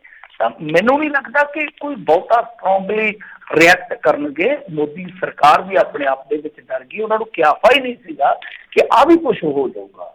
ਬਹਰਹਾਲ ਮੈਨੂੰ ਤਾਂ ਇਹ ਲੱਗਦਾ ਕਿ ਤੁਸੀਂ ਇਹ ਗੱਲ ਕਹਿ ਰਹੇ ਹੋ, ਮੈਨੂੰ ਤਾਂ ਇਹ ਆ ਕਿ ਇਹ ਸਾਰੇ ਪਾਸੇ ਨਾ ਕਿਤੇ ਮਿਸਾਲ ਜਿਹੜੀ ਆ ਉਹ ਲਾਂਬੂ ਲਾ ਦੇਵੇ। ਕਹਿਣ ਦਾ ਭਾਵ ਹੈ ਕਿ ਸਾਰੇ ਪਾਸੇ ਨਾ ਲੱਟ ਲੱਟ ਕਰਾ ਦੇਵੇ। ਜੀ ਜੀ, ਅਗਲੇ ਕਾਲਰ ਆਪਣੇ ਨਾਲ ਜੁੜੇ ਨੇ ਅਮਰੀਕ ਜੀ, ਸਤਿ ਸ਼੍ਰੀ ਅਕਾਲ। ਸਤਿ ਸ੍ਰੀ ਅਕਾਲ ਜੀ, ਗੁਰਸਰੀਆ ਜੀ, ਰਾਜਕਾਰਨ ਜੀ। ਮੇਰੀ ਇੱਕ ਬੇਨਤੀ ਆ ਮੈਂ ਕਰਨੀ ਬਈ, ਸੰਘਰਸ਼ ਬਹੁਤ ਵਧੀਆ ਚੱਲਦਾ। ਮੈਂ ਕਹਿੰਦਾ ਵੀ ਜਿਹੜੇ ਨੌਜਵਾਨ ਫੱਟੜ ਹੋ ਗਏ ਜਾਂ ਕੋਈ ਐਕਸੀਡੈਂਟ ਜਾਂ ਕਿਸੇ ਦੀ ਮੌਤ ਹੋ ਗਈ ਇਸ ਸੰਘਰਸ਼ ਦੇ ਵਿੱਚ, ਜਿੱਦਣ ਤੋਂ ਚੱਲਿਆ ਜੀ ਪੰਜਾਬ ਦਾ, ਆਪਣੇ ਹਰਿਆਣੇ ਦਾ, ਕੋਈ ਵੀ ਆ, ਅਸੀਂ ਬਾਹਰ ਬੈਠੇ ਲੋਕ ਜੇ ਹੋਰ ਕੁਛ ਨਹੀਂ ਕਰ ਸਕਦੇ ਗੱਲਾਂ ਤੋਂ ਬਿਨਾਂ, ਅਸੀਂ ਕੋਈ ਚਾਹੇ ਖਾਲਸਾ ਏਡ ਵਾਲਿਆਂ ਨੂੰ, ਰਵੀ ਸਿੰਘ ਉਹਨਾਂ ਨੂੰ ਅਪੀਲ ਕਰੋ, ਚਾਹੇ ਤੁਸੀਂ ਇੱਥੋਂ ਰੇਡੀਓ ਤੋਂ ਕਰੋ, ਮਿੰਟੂ ਜੀ ਹੈਗੇ ਆ ਉੱਥੇ, ਬਲਤੇਜ ਪੰਨੂ ਜੀ ਹੈਗੇ, ਸਾਰੇ ਤੁਹਾਡੇ ਵਧੀਆ ਬੰਦੇ ਨੇ ਹੈਗੇ, ਔਰ ਉਹਨਾਂ ਦੀਆਂ ਲਿਸਟਾਂ ਬਣਾ ਕੇ ਉਹਨਾਂ ਦਾ ਕੋਈ ਨਾ ਕੋਈ ਜੋ ਨੁਕਸਾਨ ਹੋ ਗਿਆ ਉਹਦੀ ਭਰਪਾਈ ਆਪਾਂ ਬਾਹਰ ਬੈਠੇ ਲੋਕ ਥੋੜ੍ਹੇ ਥੋੜ੍ਹੇ ਪੈਸੇ ਇਕੱਠੇ ਕਰਕੇ ਕਰ ਸਕਦੇ ਹਾਂ। ਜਿਹੜਾ ਕੋਈ ਦੁਨੀਆ ਤੇ ਨਹੀਂ ਰਿਹਾ ਉਹਦੇ ਪਰਿਵਾਰ ਨੂੰ ਵੀ ਮਾਲੀ ਮਦਦ ਸਰਕਾਰਾਂ ਨੇ ਤਾਂ ਦੇਣੀਆਂ ਨੇ। ਜੇ ਆਪਾਂ ਸੱਚੇ ਦਿਲੋਂ ਜੁੜੇ, ਆਪਾਂ ਨੂੰ ਇਹ ਜ਼ਰੂਰ ਕਰਨਾ ਚਾਹੀਦਾ, ਕਿਉਂਕਿ ਸੰਘਰਸ਼ ਫੇਲ ਨਾ ਹੋਣ, ਤੁਰਦੇ ਰਹਿਣ, ਇਹੋ ਜਿਹੀਆਂ ਔਲੀਆਂ ਮੁਸੀਬਤਾਂ ਪ੍ਰੋਬਲਮ ਆਉਂਦੀਆਂ ਹੀ ਆ, ਤੇ ਅਸੀਂ ਉਹਨਾਂ ਦੀ ਇਸ ਚੀਜ਼ ਦਾ ਕੁਛ ਭਰਪਾਈ ਕਰ ਸਕਦੇ ਹਾਂ, ਕੁਛ ਹੌਸਲਾ ਦੇ ਸਕਦੇ ਉਹਨਾਂ ਪਰਿਵਾਰਾਂ ਨੂੰ। ਇਹਦੇ ਲਈ ਜ਼ਰੂਰ ਕੋਈ ਉਪਰਾਲਾ ਕਰਨਾ ਚਾਹੀਦਾ। ਤੁਸੀਂ ਕਰੋ ਤੇ ਮਿੰਟੂ ਹੁਣੀ ਉੱਥੋਂ ਕਰਨ, ਚਾਹੇ ਤੁਸੀਂ ਖਾਲਸਾ ਏਡ ਵਾਲਿਆਂ ਨੂੰ ਉਹਨਾਂ ਨੂੰ ਅਪੀਲ ਕਰੋ, ਅਸੀਂ ਉਹਨਾਂ ਦੇ ਥਰੂ ਕਿਸੇ ਤਰੀਕੇ ਨਾਲ ਵੀ ਸਹੀ ਥਾਂ ਤੇ ਚੀਜ਼ ਪਹੁੰਚ ਜਾਏ, ਇਹ ਜ਼ਰੂਰ ਕਰਨੀ ਚਾਹੀਦੀ ਆ। ਮੇਰਾ ਤਾਂ ਇਹ ਸੁਝਾਅ ਹੈ। ਥੈਂਕ ਯੂ ਜੀ। ਹਾਂਜੀ, ਨਹੀਂ ਤੁਹਾਡੇ ਸੁਝਾਅ ਨੂੰ ਮੈਂ ਥੋੜਾ ਜਿਹਾ ਐਲੈਬੋਰੇਟ ਕਰ ਦਿੰਦਾ ਕਿ ਦੇਖੋ, ਅੱਜ ਨਾ ਮੈਂ ਇੱਕ ਬਜ਼ੁਰਗ ਦੀ ਬਾਈਟ ਸੁਣ ਰਿਹਾ ਸੀ, ਬੜੀਆਂ ਬਜ਼ੁਰਗਾਂ ਦੀਆਂ ਬਾਈਟ ਸੁਣੀਆਂ ਮੈਂ, ਕਿਉਂਕਿ ਮੈਂ ਤੇ ਦੇਖੋ ਬੜਾ ਜਜ਼ਬਾਤੀ ਬੰਦਾ, ਮੈਂ ਤੁਹਾਨੂੰ ਨਿੱਜੀ ਜ਼ਿੰਦਗੀ 'ਚ ਆਪਣੇ ਦੱਸਾਂ, ਕਿਉਂਕਿ ਤੁਸੀਂ ਸਾਰੇ ਪਰਿਵਾਰਕ ਮੈਂਬਰ ਹੀ ਆ ਇੱਕ ਤਰ੍ਹਾਂ ਨਾਲ। ਮੈਂ ਬੜਾ ਭਾਵੁਕ ਬੰਦਾ, ਹਾਲਾਂਕਿ ਮੈਂ ਐਸੀ ਜ਼ਿੰਦਗੀ 'ਚੋਂ ਨਿਕਲਿਆ ਜਿੱਥੇ ਕਿਸੇ ਨੂੰ ਹਾਰਡ ਕੋਰ ਕ੍ਰਿਮੀਨਲ ਕਿਹਾ ਜਾਂਦਾ ਜਾਂ ਡਰੱਗੀ ਕਿਹਾ ਜਾਂਦਾ, ਪਰ ਮੈਂ ਇਮੋਸ਼ਨਲੀ ਬਹੁਤ ਕਮਜ਼ੋਰ ਹਾਂ। ਇੱਕ ਬੇਬੇ ਬਾਈਟ ਦੇ ਵਿੱਚ ਕਹਿ ਰਹੀ ਸੀ ਕਿ ਪੁੱਤਰਾ, ਅਸੀਂ ਤੇ ਤੇਰਾ ਬਾਪੂ ਔਲਾਦਹੀਣ ਆ, ਸਾਡਾ ਕੋਈ ਬੱਚਾ ਨਹੀਂ ਹੈ। ਮੇਰੀ ਉਮਰ 80 ਸਾਲ ਆ, ਤੇਰੇ ਬਾਪੂ ਦੀ 85 ਸਾਲ ਆ, ਤੇ ਅਸੀਂ ਲੀੜੇ ਝੋਲੇ 'ਚ ਪਾ ਕੇ ਛੱਡੇ ਆ, ਕਿਉਂਕਿ ਇਹ ਸਾਡੇ ਧੀਆਂ ਪੁੱਤਰ ਹੈ ਜਿਹੜੇ ਲੜਦੇ ਪਏ ਆ। ਤੇ ਜੇ ਮੈਂ ਮਰ ਵੀ ਗਈ, ਆ ਮੇਰੇ ਝੋਲੇ 'ਚ ਚਿੱਟੀ ਚਾਦਰ ਆ, ਮੇਰੇ ਧੀ ਪੁੱਤ ਆਪੇ ਨਹੀਂ ਸਾਂਭ। ਫਿਰ ਇੱਕ ਬਜ਼ੁਰਗ ਦੀ ਮੈਂ ਬਾਈਟ ਸੁਣੀ ਜਿਹੜਾ ਦਿੱਲੀ ਪਹੁੰਚ ਚੁੱਕਾ ਸੀਗਾ। ਅਸੀਂ ਕਹਿੰਦੇ ਕਿ ਟਰੈਕਟਰ ਕਿਸਾਨ ਦਾ ਪੁੱਤ ਹੁੰਦਾ ਹੈ। ਉਹਨੇ ਆਖਿਆ ਮੇਰੇ ਟਰੈਕਟਰ ਦੇ ਰਾਹ 'ਚ 4 ਟੋਟੇ ਹੋ ਗਏ ਆ, ਐਕਸੀਡੈਂਟ ਹੋ ਗਿਆ, 8 ਲੱਖ ਦਾ ਮੇਰਾ ਪੁੱਤ ਸੀ। ਉਹਨੇ ਆਹੀ ਸ਼ਬਦ ਸ਼ਾਇਦ ਇਸਤੇਮਾਲ ਕੀਤਾ ਸੀਗਾ।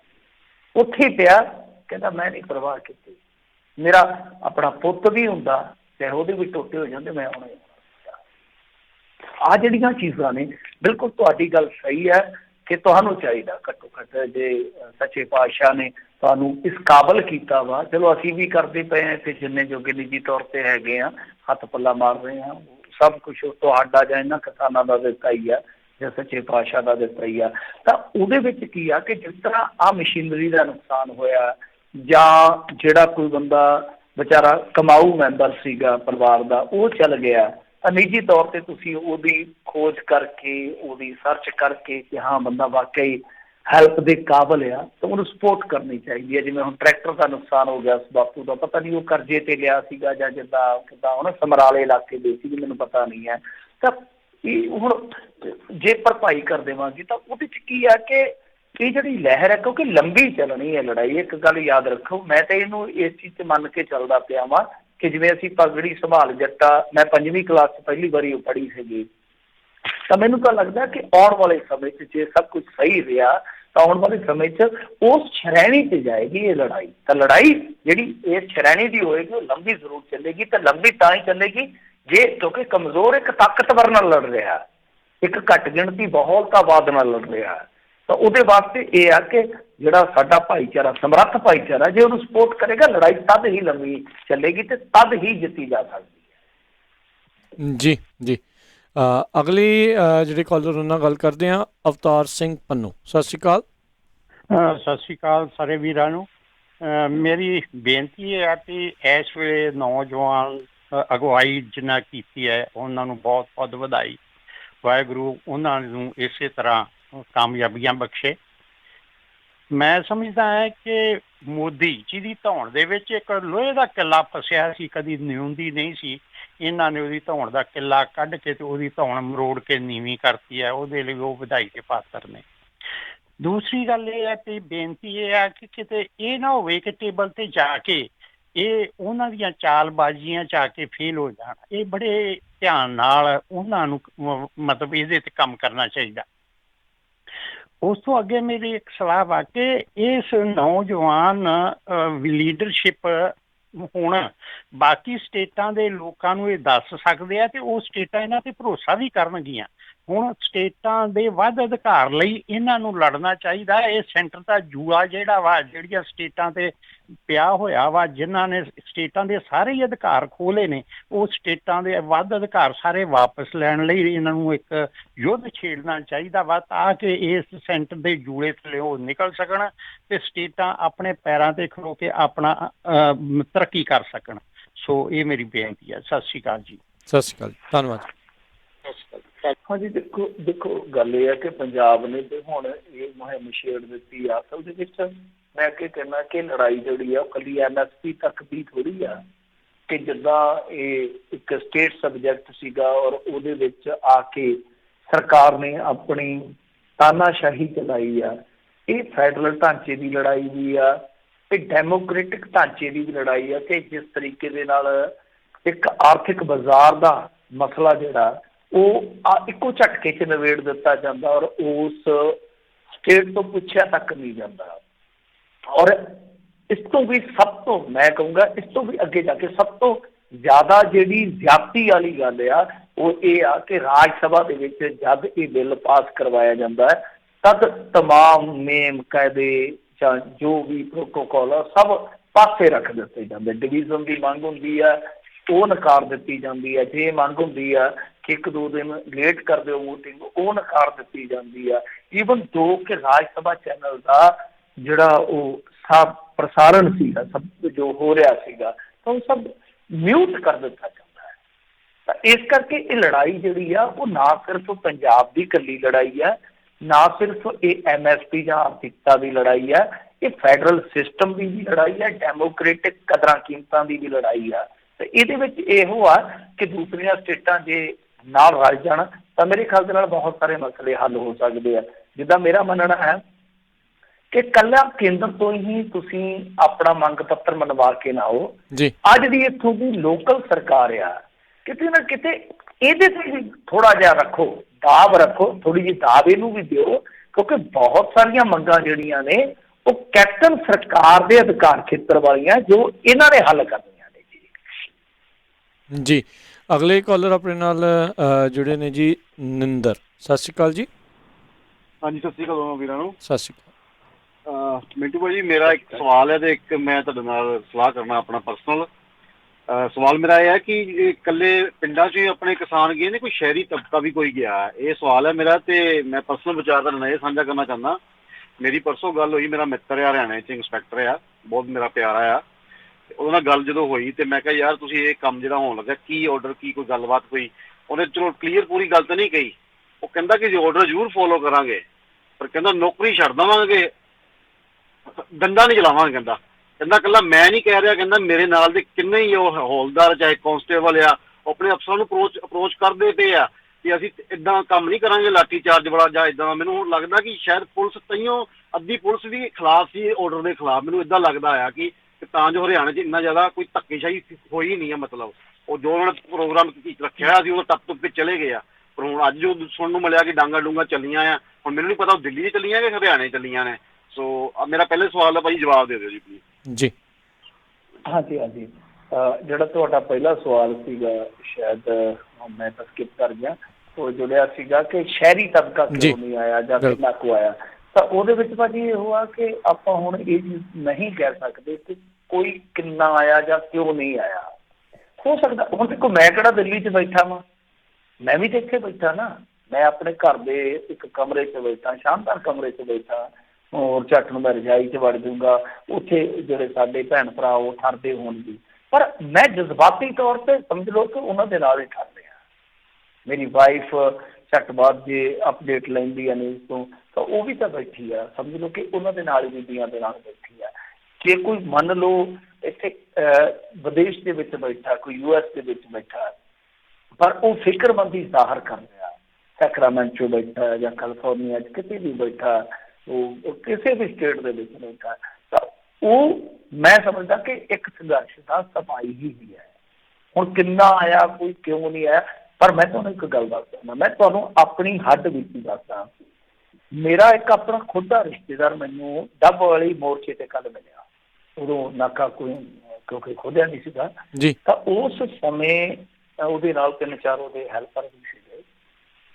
ਉਹਦੇ ਕੋਲ ਉਸ ਪਿੰਡ ਦੇ ਵਿੱਚ 100 ਕਿੱਲੇ ਦੇ ਕਰੀਬ ਜ਼ਮੀਨ ਆ, 100-150 ਕਿੱਲਾ ਦੇ ਕਰੀਬ ਜ਼ਮੀਨ ਆ, ਜਿਸ ਪਿੰਡ ਦੇ ਵਿੱਚ ਜ਼ਮੀਨ ਦਾ ਰੇਟ ਜਿਹੜਾ ਮੇਰਾ 25 ਮੇਰੇ ਖਿਆਲ ਨਾਲ 25-30 ਲੱਖ ਤੋਂ ਉੱਤੇ ਆ। ਔਰ ਇੱਕੋ ਇੱਕ ਬੇਟੀ ਹੈ, ਬੇਟੀ ਵੀ ਮੇਰੇ ਖਿਆਲ ਦੇ ਨਾਲ ਵੈਲ ਸੈਟਲਡ ਆ, ਭਾਣਜਾ ਉਹਦਾ MLA ਆ ਇਸ ਸਰਕਾਰ ਦੇ ਵਿੱਚ ਆ। ਉਸ ਬੰਦੇ ਨੂੰ ਮੈਂ ਭੱਜੇ ਜਾਂਦੇ ਨੇ ਸਵਾਲ ਪੁੱਛਿਆ, ਮੈਂ ਕਿਹਾ ਚਾਚਾ ਤੂੰ ਇੱਥੇ ਕਾਹਤੋਂ, ਤੇਰੀ ਇੱਕੋ ਇੱਕ ਪੁੱਤਰੀ ਆ, ਇੱਕੋ ਇੱਕ ਲੜਕੀ ਆ, ਜਿੱਥੇ ਮਰਜ਼ੀ ਹੋ ਜੋ ਮਰਜ਼ੀ ਕਰੇ, ਤੈਨੂੰ ਕਿਸੇ ਚੀਜ਼ ਦਾ ਘਾਟਾ ਨਹੀਂ। ਉਹਨੇ ਆਖਿਆ ਨਹੀਂ, ਮੇਰੇ ਭਰਾ ਬੈਠੇ ਆ, ਭਰਾ ਬੈਠੇ। ਮੈਂ ਕਿਹਾ ਆਪਦੇ ਭਰਾਵਾਂ ਕਰਕੇ ਆਇਆ ਤੇ ਮੈਂ ਇਹਨਾਂ ਦੇ ਨਾਲ ਹੀ ਜਾਣਾ ਜਿੱਥੇ ਜਾਊਂਗਾ। ਹਾਂ, ਮੈਂ ਮੁੰਡੇ ਮਾਡੇ ਨਾਲ ਲਿਆਂਦੇ ਆ, ਇਹ ਸਾਂਭ ਲੈਣਗੇ, ਮੈਂ ਜਿੱਥੇ ਮਰਜ਼ੀ ਰਵਾਂ, ਕੋਈ ਚੱਕਰ ਨਹੀਂ ਹੈਗਾ। ਹੁਣ ਤੁਸੀਂ ਆਪ ਅੰਦਾਜ਼ਾ ਲਾ ਲਓ ਕਿ ਇੱਕ 100 ਕਿੱਲੇ ਵਾਲਾ ਬੰਦਾ, ਪੰਜਾਬ ਦੇ ਵਿੱਚ 100 ਕਿੱਲੇ ਵਾਲੇ ਕਿੰਨੇ ਕੁ ਹੋਣਗੇ, ਤੁਸੀਂ ਦੇਖ ਲਓ, ਉਂਗਲਾਂ ਤੇ ਗਿਣਨ ਵਾਲੇ ਹੋਣਗੇ। ਤੇ ਜਿੱਥੇ ਰੇਟ ਵੀ ਲਾ ਲਓ ਕਿ 40-50 ਲੱਖ, ਔਰ ਠੇਕਾ ਵੀ ਜਿੱਥੇ 60-70 ਲੱਖ ਹੋਏਗਾ, 60-70 ਹਜ਼ਾਰ ਹੋਏਗਾ, ਤਾਂ ਇੱਥੋਂ ਹਿਸਾਬ ਲਾ ਲਓ ਤੁਸੀਂ ਕਿ ਹਰੇਕ ਵਰਗ ਦਾ ਬੰਦਾ ਹੈ, ਚਾਹੇ ਉਹ ਗਿਣਤੀ 'ਚ ਘੱਟ ਆ। ਆੜਤੀਏ ਵੀ ਆ ਰਹੇ ਆ, ਹੁਣ ਦੇਖੋ ਬਾਣੀਏ ਆਪਣੀ ਦੁਕਾਨ ਤੇ ਬੈਠੇ ਆ ਸਾਡੇ ਭਰਾ, ਪਰ ਜਜ਼ਬਾਤੀ ਤੌਰ ਤੇ ਸਪੋਰਟ ਕਰ ਰਿਹਾ। ਤੁਸੀਂ ਸੋਸ਼ਲ ਮੀਡੀਆ ਤੇ ਜਾ ਕੇ ਦੇਖੋ, ਗਰਗ ਸ਼ਰਮੇ ਤੁਹਾਨੂੰ ਪੰਜਾਬੀ ਮੁੰਡੇ ਮਿਲਣਗੇ ਸਪੋਰਟ ਕਰ ਰਿਹਾ, ਚਾਹੇ ਉਹ ਆਪਣੀਆਂ ਦੁਕਾਨਾਂ ਤੇ ਬੈਠੇ ਸਪੋਰਟ ਕਰ ਰਿਹਾ। ਇਹਦਾ ਮਤਲਬ ਕੋਈ ਇਸ ਲੜਾਈ ਦੇ ਵਿੱਚ ਨਾ ਲਿਆ, ਇਸ ਲੜਾਈ ਦੇ ਵਿੱਚ ਨਾ ਲਿਆ। ਸੋ ਇਹ ਜ਼ਰੂਰੀ ਨਹੀਂ ਹੁੰਦਾ ਕਿ ਹਰੇਕ ਜਾ ਕੇ ਬੰਦਾ ਉਹ ਯੁੱਧ ਦੇ ਵਿੱਚ ਬੰਦੂਕ ਨਾਲ ਲੜੇ। ਕੁਛ ਲੋਕ ਪਿੱਛੇ ਹੁੰਦੇ ਆ, ਉਹ ਯੁੱਧ ਦੀ ਕਲਮ ਚਲਾਉਂਦੇ ਆ। ਕੁਛ ਲੋਕ ਹੁੰਦੇ ਆ ਉਹ ਰਸਦ ਪਾਣੀ ਲੈ ਕੇ ਜਾਂਦੇ ਆ। ਕੁਛ ਲੋਕ ਹੁੰਦੇ ਆ ਜਿਹੜੇ ਕੁਛ ਨਹੀਂ ਕਰ ਸਕਦੇ ਮੇਰੇ ਵਰਗੇ, ਉਹ ਸਿਰਫ ਭਾਵਨਾਤਮਕ ਤੌਰ ਤੇ ਜੁੜਦੇ ਆ ਨਾਲ, ਔਰ ਸਿਰਫ ਇਹੋ ਹੀ ਦੁਆ ਕਰਦੇ ਆ ਕਿ ਸੱਚੇ ਪਾਤਸ਼ਾਹ ਸਾਡੇ ਬੰਦਿਆਂ ਦੀ ਕੱਢ ਨਾ ਲੱਗਣ। ਜੀ, ਅਗਲੇ ਕਾਲਰ ਆਪਣੇ ਨਾਲ ਜੁੜੇ ਨੇ ਜੀ, ਬਲਬੀਰ ਸਿੰਘ ਜੀ। ਸਤਿ ਸ਼੍ਰੀ ਅਕਾਲ ਜੀ। ਹਾਂਜੀ, ਸਤਿ ਸ਼੍ਰੀ ਅਕਾਲ ਦੋਨਾਂ ਵੀਰਾਂ ਨੂੰ। ਸਤਿ ਸ਼੍ਰੀ ਅਕਾਲ। ਮੈਂ ਤਾਂ ਇਹ ਗੱਲ ਕਹਿਣੀ ਸੀ ਵੀ ਜਿਹੜੇ ਆਪਣੇ ਜਿੰਨੇ ਵੀ ਬੰਦੇ ਉੱਥੇ ਗਏ ਆ, ਬਹੁਤ ਬਹੁਤ ਵਧੀਆ, ਬਹੁਤ ਧੰਨਵਾਦ। ਪਰ ਜਿਹੜੇ ਆਪਣੇ ਨਿਹੰਗ ਸਿੰਘ ਜਥੇਬੰਦੀਆਂ ਆ ਹੋਲੇ ਮਹੱਲੇ ਤੇ ਮਾਘੀ ਤੇ ਲੋਕਾਂ ਦੇ ਪੈਰ ਮਧਾਉਂਦੇ ਫਿਰਦੇ ਹੁੰਦੇ ਆ, ਇੱਕ ਉਹ ਕਿਉਂ ਨਹੀਂ ਗਏ? ਉਹਨਾਂ ਨੂੰ ਵੀ ਜ਼ਰੂਰ ਜਾਣਾ ਚਾਹੀਦਾ ਸੀ। ਇੱਕ ਜਿਹੜੀ ਚਿੱਟੀ ਸਿਉਂਖ ਤੁਸੀਂ ਵੇਖਿਆ ਹੀ ਆ ਵੀ ਜਿਹੜੇ ਚੋਲਿਆਂ ਵਾਲੇ ਫਿਰਦੇ ਆ, ਮੰਗਣ ਕਣਕਾਂ ਮੰਗਦੇ ਲੋਕਾਂ ਦੇ ਘਰਾਂ ਤੋਂ, ਇਹਨਾਂ ਨੇ ਵੀ ਕੋਈ ਐਡਾ ਵੱਡਾ ਵਿੱਚ ਸਾਥ ਨਹੀਂ ਦਿੱਤਾ ਗਾ। ਇਹਨਾਂ ਨੂੰ ਜ਼ਰੂਰ ਸਾਥ ਦੇਣਾ ਚਾਹੀਦਾ ਜੀ। Thank you. ਰਾਜ ਨੂੰ ਸੁਣ ਲੈਣ ਦੀ ਵੀਰ ਜੀ। ਦੇਖੋ ਭਾਜੀ, ਆਪਾਂ ਤੇ ਕਹਿ ਹੀ ਸਕਦੇ ਹਾਂ ਕਿ ਸਾਰਿਆਂ ਨੂੰ ਸਾਥ ਦੇਣ ਦੀ ਜ਼ਰੂਰਤ ਹੈ, ਪਰ ਮੈਂ ਤਾਂ ਉਹੀ ਗੱਲ ਕਰਕੇ ਹਟਿਆ ਨਾ ਕਿ ਜੇ ਕੋਈ ਨਹੀਂ ਜਾਂਦਾ, ਹੋ ਸਕਦਾ ਉਹ ਜਜ਼ਬਾਤੀ ਤੌਰ ਤੇ ਨਾਲ ਜੁੜਿਆ ਹੋਵੇ। ਅਸੀਂ ਕਿਸੇ ਨੂੰ ਇਸ ਚੀਜ਼ 'ਚ ਨਾ ਖੜੀ ਸੀਗੇ। ਸਾਰਾ ਪੰਜਾਬ ਥੋੜ੍ਹੀ ਉੱਥੇ ਜਾਏਗਾ। 3 ਕਰੋੜ ਬੰਦਾ ਜਿਹੜਾ ਉਹ ਉੱਥੇ ਨਹੀਂ ਜਾਏਗਾ ਦਿੱਲੀ ਦੇ ਵਿੱਚ, ਪਰ 3 ਕਰੋੜ ਦੇ ਵਿੱਚੋਂ ਹੋ ਸਕਦਾ 2 ਕਰੋੜ ਬੰਦਾ ਜਜ਼ਬਾਤੀ ਤੌਰ ਤੇ ਇਸ ਲੜਾਈ 'ਚ ਜੁੜਿਆ ਹੋਵੇ। ਤਾਂ ਮੇਰੇ ਖਿਆਲ ਦੇ ਨਾਲ ਸਾਨੂੰ ਇਹਨਾਂ ਚੀਜ਼ਾਂ 'ਚ ਨਹੀਂ ਜਾਣਾ ਚਾਹੀਦਾ। ਜਿਹੜਾ ਨਹੀਂ ਜਾ ਰਿਹਾ, ਲੋਕ ਦੇਖਣਗੇ, ਕਿਸਾਨ ਦੇਖਣਗੇ ਕਿ ਸਾਡੇ ਨਾਲ ਕੌਣ ਖੜਿਆ, ਸਾਡੇ ਨਾਲ ਕੌਣ ਨਹੀਂ ਖੜਿਆ। ਹੁਣ ਜੇ ਤੁਸੀਂ ਹੇਠਲੇ ਪੱਧਰ ਤੇ ਜਾ ਕੇ ਦੇਖਦੇ ਹੋ ਤਾਂ ਉੱਥੇ ਜਾ ਕੇ ਜਦੋਂ ਸਵਾਲ ਕਰਦੇ ਹੋ ਕਿ ਕਿਹੜੀ ਪਾਰਟੀ, ਤਾਂ ਕਹਿੰਦੇ ਕਿ ਸਾਨੂੰ ਸਭ ਨੇ ਨਿਰਾਸ਼ ਕੀਤਾ। ਤਾਂ ਉਹ ਇਹਨਾਂ ਬੰਦਿਆਂ ਦਾ ਵੀ ਨੋਟਿਸ ਲੈ ਲੈਣਗੇ ਕੱਲ੍ਹ ਨੂੰ, ਜਿਨ੍ਹਾਂ ਨੂੰ ਲੋਕ ਇਹ ਮੰਨਦੇ ਆ। ਕਿਸਾਨ ਹੀ ਤਾਂ ਮੰਨਦੇ ਆ, ਜਿਹਨਾਂ ਬਾਬਿਆਂ ਦਾ ਤੁਸੀਂ ਜ਼ਿਕਰ ਕਰ ਰਹੇ ਹੋ, ਉਹਨਾਂ ਨੂੰ ਮੰਨਣ ਵਾਲੇ ਕੌਣ ਆ, ਉਹਨਾਂ ਨੂੰ ਦਾਨ ਦੇਣ ਵਾਲੇ ਕੌਣ ਆ? ਇਹੀ ਲੋਕ ਨੇ ਨਾ, ਇਹ ਆਪੇ ਪਛਾਣ ਲੈਣਗੇ। ਪਰ ਜੇ ਅਸੀਂ ਇਹਨਾਂ ਛੋਟੀਆਂ ਚੀਜ਼ਾਂ ਨੂੰ, ਮੇਰੇ ਨਿਗਾਹ ਦੇ ਵਿੱਚ ਇਹ ਚੀਜ਼ਾਂ ਛੋਟੀਆਂ ਨੇ, ਹਾਲਾਂਕਿ ਠੀਕ ਹੈ ਹਰੇਕ ਬੰਦੇ ਦਾ ਆਪਣਾ ਅਧਿਕਾਰ ਖੇਤਰ ਹੈ, ਉਹਨੇ ਕੀ ਫੈਸਲਾ ਲੈਣਾ ਜਾਣਾ ਜਾਂ ਨਹੀਂ, ਪਰ ਮੇਰੀ ਨਜ਼ਰ ਦੇ ਵਿੱਚ ਇਹ ਚੀਜ਼ਾਂ ਛੋਟੀਆਂ ਨੇ, ਕਿਉਂਕਿ ਇੱਕ ਸਟੇਟ ਦੇ ਵਿੱਚੋਂ ਉੱਠ ਕੇ ਲੱਖਾਂ ਬੰਦਾ ਉੱਥੇ ਚਲਾ ਜਾਂਦਾ ਹੈ, ਤਾਂ ਸਮਝ ਲਓ ਕਿ ਉਹਦੇ ਨਾਲ ਕਰੋੜਾਂ ਭਾਵਨਾਵਾਂ ਜੁੜੀਆਂ, ਤਾਂ ਉਹਦੇ ਨਾਲ ਵੀ ਕਰੋੜਾਂ ਜੀਅ ਜੁੜਿਆ। ਕਿਉਂਕਿ ਇੱਕ ਘਰ 'ਚ ਇੱਕ ਬੰਦਾ ਵੀ ਆਪਾਂ ਗਿਣੀਏ 5 ਲੱਖ ਉੱਤੇ ਗਿਆ ਤਾਂ ਤੁਸੀਂ ਸਮਝੋ ਕਿ ਕਿੰਨਾ ਬੰਦਾ ਨਾਲ ਜੁੜਿਆ ਗਿਆ। ਤਾਂ ਹੁਣ ਜੇ ਤੁਸੀਂ ਆਖੋ ਕਿ 100% ਦਾ 100% ਬੰਦਾ ਉੱਥੇ ਚੱਲ ਜਾਵੇ, ਮੇਰੇ ਖਿਆਲ ਦੇ ਨਾਲ ਐਸਾ ਕਿਤੇ ਵੀ ਨਹੀਂ ਹੁੰਦਾ। ਸੋ ਮੈਨੂੰ ਇਹੋ ਲੱਗਦਾ ਹੈ ਕਿ ਜੇ ਕੋਈ ਜਾਂਦਾ ਤਾਂ ਠੀਕ ਆ, ਉਹਨੂੰ ਕਹੋ ਕਿ ਵੀਰੇ ਤੂੰ ਬਹੁਤ ਅੱਛਾ ਕੀਤਾ, ਜੇ ਕੋਈ ਨਹੀਂ ਆਉਂਦਾ ਉਹਨੂੰ ਕਹੋ ਵੀਰੇ ਤਾਂ ਵੀ ਕੋਈ ਗੱਲ ਨਹੀਂ, ਕੋਈ ਫਰਕ ਨਹੀਂ ਹੈ, ਘੱਟੋ ਘੱਟ ਤੂੰ ਸਾਡੇ ਉਲਟ ਤੇ ਨਹੀਂ ਨਾ ਖਲੋਤਾ ਯਾਰ। ਜੀ ਜੀ। ਅਗਲੇ ਜਿਹੜੇ ਆਪਣੇ ਨਾਲ ਕਾਲਰ ਜੁੜੇ ਨੇ ਜੀ, ਗੁਰਮੁਖ ਸਿੰਘ ਜੀ, ਸਤਿ ਸ਼੍ਰੀ ਅਕਾਲ। ਸਤਿ ਸ੍ਰੀ ਅਕਾਲ ਪੰਨੂ ਸਾਹਿਬ, ਰਾਜਕਰਨ ਜੀ। ਜੀ ਸਤਿ ਸ਼੍ਰੀ ਅਕਾਲ ਜੀ, ਮਿੰਟੂ ਜੀ ਨੇ। हाँ मिंटू जी, मेरे 2 सवाल है छोटे छोटे। पहला तो ये कहना चाहूंगा कि हरसिमरत कौर बादल ने पहला तो बिल पास करते, उसके बाद साइन करके हुण दुध धुली बनी बैठी है। जे पहला ही ये अस्तीफा देने दी बिल ते साइन ना करी तां गल कुछ होर होनी सी। अच्छा जी, दूजा सवाल ये है कि यूपी बिहार से कानून पहला ही पास होया कि यूपी वाले बंदे भी आ रहे हैं उत्थे दिल्ली जी? ये सवाल है जी।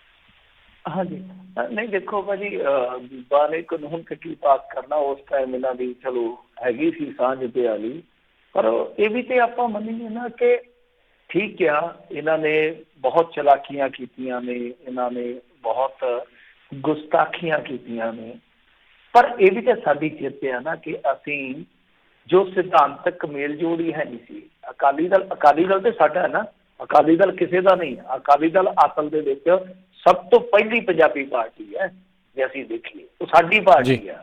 ਉਹਦੇ ਵਿੱਚੋਂ ਜੋ ਬ੍ਰਾਂਚਾਂ ਕੱਢੀਆਂ, ਉਹਦੇ ਦਰਿਆ ਦੇ ਵਿੱਚੋਂ ਜਿਹੜੀਆਂ ਗਾਂ ਨਹਿਰਾਂ ਨਿਕਲੀਆਂ, ਉਹ ਵੱਖਰੀ ਗੱਲ ਹੈ। ਉਹਨਾਂ ਨੂੰ ਕੰਟਰੋਲ ਕਿਹਨੇ ਕੀਤਾ, ਵੱਖਰੀ ਗੱਲ। ਅਕਾਲੀ ਦਲ ਸਾਡੀ ਪਾਰਟੀ ਆ, ਸਾਡੀ ਮਤਲਬ ਕਿ ਹਰੇਕ ਦੀ ਪਾਰਟੀ ਆ।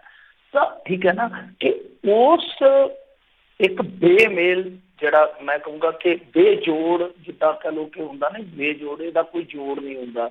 ਉਹ ਜਿਹੜਾ ਗੱਠਜੋੜ ਸੀਗਾ ਸਿਧਾਂਤਕ ਤੌਰ ਤੇ ਜਿਹੜਾ ਹੈ ਹੀ ਨਹੀਂ ਸੀਗਾ, ਮੇਰੇ ਖਿਆਲ ਦੇ ਨਾਲ ਹੋਣਾ ਹੀ ਨਹੀਂ ਸੀ ਚਾਹੀਦਾ ਕਦੇ, ਕਿਉਂਕਿ ਭਾਜਪਾ ਦਾ ਔਰ ਅਕਾਲੀ ਦਲ ਦਾ ਜੇ ਤੁਸੀਂ ਦੇਖੋ ਕਿ ਸਿਧਾਂਤਕ ਹੀ ਨਹੀਂ, ਜੇ ਆਪਾਂ ਇਹਨਾਂ ਦੀ ਆਈਡੀਓਲੋਜੀਕਲੀ ਦੇਖੀਏ ਤਾਂ ਉਹ ਵੀ ਇੱਕ ਬਹੁਤ ਵੱਡਾ ਫਰਕ ਰੱਖਦਾ। ਸੋ ਉਹ ਵੀ ਕਿਤੇ ਨਾ ਕਿਤੇ ਇੱਕ ਸਾਡੀ ਜਿੱਤ ਆ ਕਿ ਅਸੀਂ ਉਸ ਗੱਠਜੋੜ ਨੂੰ ਤੜਵਾਉਣ 'ਚ ਕਾਮਯਾਬ ਰਹੇ ਹਾਂ। ਜਿਹੜਾ ਗੱਠਜੋੜ ਮੇਰੇ ਖਿਆਲ ਦੇ ਨਾਲ ਲਾ ਲਓ ਕਿ 3-4 ਦਹਾਕੇ ਤੱਕ ਚੱਲਿਆ, ਪਹਿਲਾਂ ਕਿਸੇ ਹੋਰ ਢੰਗ ਨਾਲ ਚੱਲਿਆ, 90 ਦੇ ਦਹਾਕੇ 'ਚ ਆ ਕੇ ਕਿਸੇ ਹੋਰ ਢੰਗ ਨਾਲ ਚੱਲਿਆ, ਉਹ ਗੱਠਜੋੜ ਵੀ ਟੁੱਟ ਗਿਆ। ਠੀਕ ਹੈ, ਮੈਂ ਉਹਨਾਂ ਨੂੰ ਜਸਟੀਫਾਈਡ ਨਹੀਂ ਕਰਦਾ ਜੋ ਉਹਨਾਂ ਦੇ ਫੈਸਲੇ ਸੀ ਅਕਾਲੀ ਦਲ ਬਾਦਲ ਦੇ, ਪਰ ਇਹ ਇੱਕ ਚੀਜ਼ ਤੁਹਾਨੂੰ ਮੰਨਣੀ ਪਊਗੀ, ਸਿਸਵਾ ਫਾਰਮ ਤੋਂ ਕੱਢ ਕੇ ਕੈਪਟਨ ਅਮਰਿੰਦਰ ਸਿੰਘ ਹਿੰਦੁਸਤਾਨ ਟਰੈਕਟਰ ਤੇ ਚੜਾ ਦਿੱਤਾ, ਭਗਵੰਤ ਮਾਨ ਜਿਹੜਾ ਆ ਉਹ ਦਿੱਲੀ ਤੇ ਪਹੁੰਚਾ ਦਿੱਤਾ, ਤੇ ਜਿਹੜਾ ਅਕਾਲੀ ਦਲ ਸੀਗਾ ਉਹ ਦਿੱਲੀ ਚੋਂ ਸਿੱਧਾ ਫਲਾਈਟ 'ਚ ਬਿਠਾ ਕੇ ਬਾਦਲ ਪਿੰਡ ਲੈਂਡ ਕਰਾ ਦਿੱਤਾ। ਇਹ ਹੁਣ ਤੱਕ ਦੀਆਂ ਸਾਡੀਆਂ ਇੱਥੇ ਸਿਆਸੀ ਜਿੱਤਾਂ ਨੇ ਜੀ। ਅਗਲੇ ਕਾਲਰ ਆਪਣੇ ਜੁੜੇ ਨੇ ਕੁਲਦੀਪ ਸਿੰਘ ਜੀ, ਸਤਿ ਸ੍ਰੀ ਅਕਾਲ। ਦੋਨਾਂ ਵੀਰਾਂ ਨੂੰ ਸਤਿ ਸ੍ਰੀ ਅਕਾਲ ਜੀ। ਸਤਿ ਸ਼੍ਰੀ ਅਕਾਲ। ਸਤਿ ਸ਼੍ਰੀ ਅਕਾਲ। ਤਕਰੀਬਨ ਮੇਰੀ ਗੱਲ ਮੇਰੇ ਤੋਂ ਪਹਿਲੇ ਸੱਜਣ ਕਹਿ ਹੀ ਗਏ ਨੇ, ਤੇ ਮੈਂ ਵੀ ਇਹ ਬੇਨਤੀ ਕਰਾਂਗਾ ਪੰਜਾਬੀ ਰੇਡੀਓ USA ਦੇ ਮਾਧਿਅਮ ਰਾਹੀਂ ਜਿੰਨੇ ਵੀ ਆਪਣੇ ਪੰਜਾਬੀ ਭਰਾ ਵਾਸਤੇ ਨੇ, ਕਿਤੇ ਵੀ ਕਿਸੇ ਵੀ ਕੰਟਰੀ 'ਚ ਬੈਠੇ ਨੇ, ਬਾਕੀ ਦੀਆਂ ਸਾਰੀਆਂ ਗੱਲਾਂ ਛੱਡ ਕੇ ਇਸ ਗੱਲ ਤੇ ਜ਼ੋਰ ਦਿਓ। ਹੁਣ ਜਿਹੜੇ ਉੱਥੇ ਸੱਜਣ ਗਏ ਨੇ, ਕਿਤੋਂ ਵੀ ਕੋਈ ਗਿਆ, ਕਿਸੇ ਵੀ ਕਮਿਊਨਿਟੀ ਨੂੰ, ਕਿਸੇ ਵੀ ਪਾਰਟੀ ਨੂੰ ਬਿਲੋਂਗ ਕਰਦਾ, ਜਿਹੜਾ ਵੀ ਗਿਆ ਉੱਥੇ, ਸਾਰਿਆਂ ਦਾ ਤਹਿ ਦਿਲੋਂ ਧੰਨਵਾਦ। ਅਤੇ ਇਸ ਗੱਲ ਦੇ ਉੱਤੇ ਹੁਣ ਜ਼ੋਰ ਦਿਓ ਸਾਰੇ ਰਲ ਮਿਲ ਕੇ, ਜਿਹੜੇ ਸੱਜਣ ਜਿਨ੍ਹਾਂ ਨੂੰ ਉੱਥੇ ਸੱਟਾਂ ਵੱਜੀਆਂ ਨੇ ਐਕਸੀਡੈਂਟ ਦੁਆਰਾ ਜਾਂ ਜਿਨ੍ਹਾਂ ਦੀ ਡੈਥ ਹੋ ਗਈ ਹੈ, ਉਹਨਾਂ ਪਰਿਵਾਰਾਂ ਦੀ ਦੇਖਭਾਲ ਵਾਸਤੇ ਜਿੰਨੀ ਛੇਤੀ ਹੋ ਸਕੇ ਕੋਈ ਨਾ ਕੋਈ ਉਪਰਾਲਾ ਕੀਤਾ ਜਾਵੇ, ਤੇ ਅਸੀਂ ਤੁਸੀਂ ਸਾਰੇ ਰਲ ਮਿਲ ਕੇ ਇਸ ਚੀਜ਼ 'ਚ ਯੋਗਦਾਨ ਪਾਵਾਂਗੇ ਜਾਂ ਉਹਨਾਂ ਦੀ ਮੈਕ ਸਹਾਇਤਾ ਕੀਤੀ ਜਾਵੇ। ਇਹੀ ਮੇਰੀ ਬੇਨਤੀ ਸੀ। ਧੰਨਵਾਦ ਜੀ, ਤੇ ਸਾਰਿਆਂ ਦਾ ਧੰਨਵਾਦ ਜਿਨ੍ਹਾਂ ਨੇ ਜਿਵੇਂ ਜਿਵੇਂ ਵੀ ਯੋਗਦਾਨ ਪਾਇਆ। ਥੈਂਕ ਯੂ ਜੀ। ਸਤਿ ਸ਼੍ਰੀ ਅਕਾਲ। ਸਤਿ ਸ਼੍ਰੀ ਅਕਾਲ। ਮਿੰਟੂ ਜੀ, ਇੱਕ ਤਸਵੀਰ ਅੱਜ ਬਹੁਤ ਜ਼ਿਆਦਾ ਵਾਇਰਲ ਵੀ ਜਿਹੜੀ ਬਹੁਤ ਹੋ ਰਹੀਆਂ ਨੇ। ਇੱਕ ਉਹ ਬਜ਼ੁਰਗ ਜਿਸ ਦੇ ਉੱਤੇ ਇੱਕ ਜਵਾਨ ਜਿਹੜਾ ਡੰਡਾ ਦਿਆ ਮਾਰਨ, ਅਤੇ ਕਹਿੰਦੇ ਵੀ ਜਿਹੜਾ ਸਿਆਸੀ ਇੱਕ ਝੂਠਾ ਨਾਅਰਾ ਸੀਗਾ ਉਸ ਦੀ ਵੀ ਪੋਲ ਖੋਲ੍ਹਦਾ, ਜਿਸ 'ਚ ਜੈ ਜਵਾਨ ਜੈ ਕਿਸਾਨ ਕਹਿੰਦਾ ਆ। ਅੱਜ ਤੱਕ ਕਿਸਾਨ ਨੂੰ ਕੁੱਟੇ ਜਵਾਨ ਹੋਇਆ ਪਿਆ। ਦੇਖੋ, ਗੱਲ ਇਹ ਆ ਕਿ ਇਹ ਚੀਜ਼ ਵਾਪਰਨੀ ਨਹੀਂ ਸੀ ਚਾਹੀਦੀ, ਪਰ ਹੁੰਦਾ ਕੀ ਆ ਕਿ ਇਹ ਸਭ ਕੁਛ ਜਿਹੜਾ ਆ ਉਹ ਇਸ ਦੇਸ਼ ਦੇ ਵਿੱਚ ਇੰਨੀ ਆਸਾਨੀ ਦੇ ਨਾਲ ਵਾਪਰਦਾ ਆ ਕਿ ਕਿਸੇ ਦੇ ਸਮਝ ਨਹੀਂ ਆਉਂਦਾ ਜਾਂ ਕਿਸੇ ਦੇ ਰੁਖ 'ਚ ਨਹੀਂ ਆਉਂਦਾ, ਔਰ ਇੰਨੀ ਜਲਦੀ ਉਹ ਸੁਲਟਾ ਲਿਆ ਜਾਂਦਾ ਹੈ ਕਿ ਕਿਸੇ ਨੂੰ ਪਤਾ ਹੀ ਨਹੀਂ ਲੱਗਦਾ। ਹੁਣ ਮੱਧ ਪ੍ਰਦੇਸ਼ ਦੀ ਕਹਾਣੀ ਦੇਖੋ ਕਿ ਉੱਥੇ ਵੀ ਇੱਕ ਇਸੇ ਤਰ੍ਹਾਂ ਦੀ ਵੇਵ ਉੱਠੀ ਸੀਗੀ, ਤੁਹਾਨੂੰ ਯਾਦ ਹੋਣਾ ਅੱਜ ਤੋਂ 3-4 ਸਾਲ ਪਹਿਲਾਂ 4 ਕਿਸਾਨ ਮਾਰ ਦਿੱਤੇ ਗਏ ਸੀਗੇ। ਬਾਅਦ ਦੇ ਵਿੱਚ ਉਸ ਮਾਮਲੇ ਦਾ ਕੀ ਹੋਇਆ, ਆਪੇ ਉਹਨਾਂ ਨੇ ਇਨਕੁਆਇਰੀ ਕੀਤੀ, ਆਪੇ ਇੱਕ ਰੀਜਨ ਦਿੱਤੀ ਆਪਣੇ ਆਪ ਨੂੰ। ਸੋ ਇਹ ਚੀਜ਼ ਹੈ ਤਾਂ ਮੇਰੇ ਖਿਆਲ ਦੇ ਨਾਲ ਇਹ ਨੌਬਤ ਨਹੀਂ ਸੀ ਹੋਣੀ ਚਾਹੀਦੀ। ਜਦ ਤੁਸੀਂ ਅੱਜ ਵੀ ਤਾਂ ਦੇਖੋ ਨਾ, ਨਰਿੰਦਰ ਸਿੰਘ ਤੋਮਰ ਹੋਰੀ ਕਹਿੰਦੇ ਆ ਕਿ ਤੁਸੀਂ ਅੰਦੋਲਨ ਮੁਲਤਵੀ ਕਰ ਦਿਓ, ਆਪਾਂ ਗੱਲ ਕਰਦੇ ਹਾਂ। ਤਾਂ ਗੱਲਬਾਤ ਦਾ ਸਿਲਸਿਲਾ ਤੁਹਾਡਾ ਅੱਗੇ ਚੱਲ ਰਿਹਾ ਸੀਗਾ, ਉਹ ਗੱਲਬਾਤ ਕਰਨ ਵਾਸਤੇ ਆ ਰਹੇ। ਉਹਨਾਂ ਨੇ ਪਹਿਲਾਂ ਹੀ ਪ੍ਰੋਗਰਾਮ ਐਲਾਨਿਆ ਸੀਗਾ। ਜਦ ਤੁਸੀਂ ਬਿਹਾਰ ਦਾ ਇਲੈਕਸ਼ਨ ਲੜ ਰਹੇ ਸੀ ਜਾਂ ਜਿੱਤ ਚੁੱਕੇ ਸੀਗੇ, ਤਾਂ ਉਸੇ ਵੇਲੇ ਉਹਨਾਂ ਨੇ ਐਲਾਨ ਕਰ ਦਿੱਤਾ ਸੀਗਾ। ਤੁਸੀਂ ਅੱਜ ਉਹਨਾਂ ਨੂੰ ਕਹਿੰਦੇ ਹੋ ਕਿ ਫਲਾਣੀ ਥਾਂ ਤੇ ਆ ਜਾਓ, ਅਸੀਂ ਤੁਹਾਡੇ ਲਈ ਵਿਵਸਥਾ ਕਰਦੇ ਹਾਂ, ਉੱਥੇ ਤੁਸੀਂ ਬੈਠ ਜਾਓ, ਕੋਈ ਚੱਕਰ ਨਹੀਂ ਹੈਗਾ। ਤਾਂ ਹਾਂ ਚੀਜ਼ ਜੇ ਤੁਸੀਂ ਪਹਿਲਾਂ ਕਰ ਦਿੰਦੇ, ਉੱਥੇ ਜਿੱਥੇ ਬਰਾੜੀ ਦੇ ਵਿੱਚ ਕਹਿੰਦੇ ਆ ਕਿ ਬਰਾੜੀ ਚ ਆ ਕੇ ਬਹਿ ਜਾਓ, ਉੱਥੇ ਕਿਹੜਾ ਕਰੋਨਾ ਜਿਹੜਾ ਉਹ ਡਰੋਨ ਆ ਵੀ ਉੱਤੋਂ ਦੀ ਲੰਘ ਜਾਊਗਾ।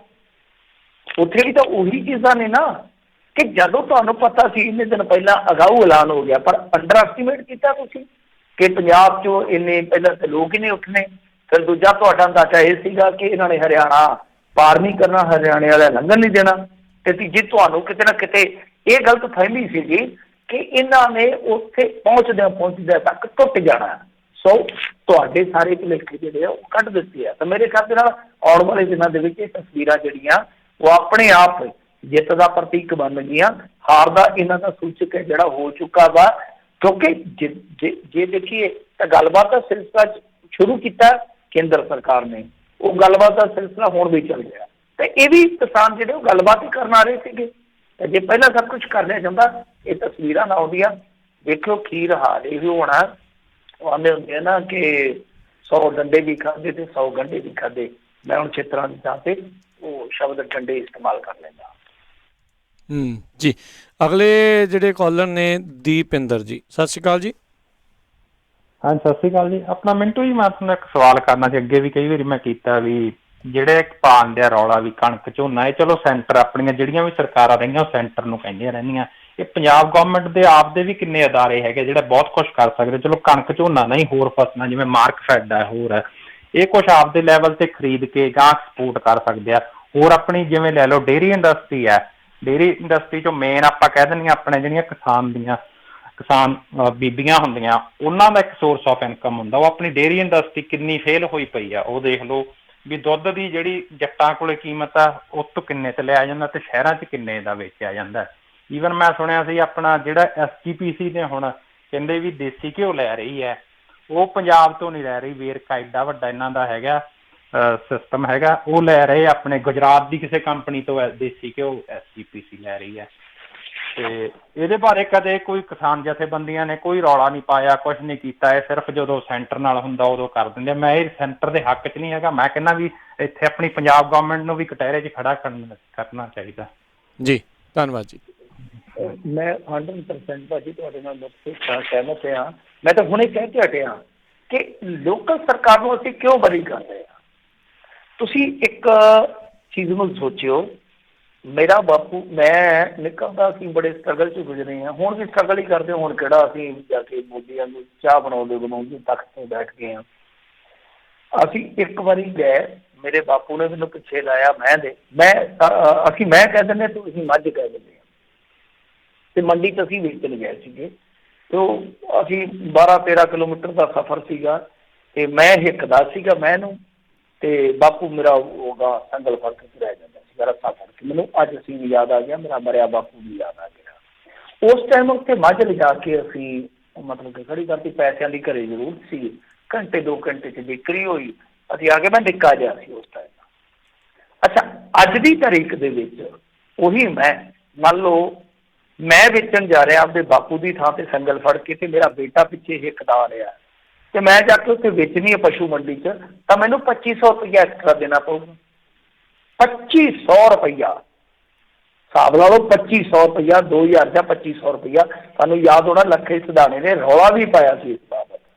ਤਾਂ ਕੀ ਅਸੀਂ ਇਹ ਜਿਹੜੀਆਂ ਇਹ ਸਾਡੀਆਂ ਸਮੱਸਿਆਵਾਂ ਨੇ, ਇਹ ਵੀ ਤਾਂ ਕਿਸਾਨੀ ਨਾਲ ਜੁੜੀਆਂ। ਬੱਚਾ ਕੌਣ ਰੱਖਦਾ? ਜ਼ਰੂਰੀ ਤਾਂ ਨਹੀਂ ਕਿ ਜਿਹਦੇ ਕੋਲ ਜ਼ਮੀਨ ਉਹੀ ਕਿਸਾਨ ਹੈ। ਜੇ ਕੋਈ ਡੇਅਰੀ, ਜਿੱਦਾਂ ਤੁਸੀਂ ਕਿਹਾ, ਉਹ ਡੇਅਰੀ ਕਰਦਾ ਤਾਂ ਉਹ ਵੀ ਇੱਕ ਕਿਸਾਨ ਆ। ਮੈਂ ਇਸ ਹੱਕ ਦੇ ਵਿੱਚ ਆ, ਔਰ ਮੈਨੂੰ ਤਾਂ ਛੇਤੀ ਕਿਤੇ ਸਟੇਜ ਤੇ ਨਹੀਂ ਚੜ੍ਹਨ ਦਿੰਦੇ ਕਾਮਰੇਡ, ਮੈਂ ਤਾਂ ਉੱਥੇ ਸੱਤੀਆਂ ਸੁਣਾ ਦਿੰਦਾ ਹੁੰਦਾ। ਗੱਲ ਇਹ ਹੈ ਕਿ ਇਹ ਇਸ ਪਾਸੇ ਆਉਂਦੇ ਹੀ ਨਹੀਂ।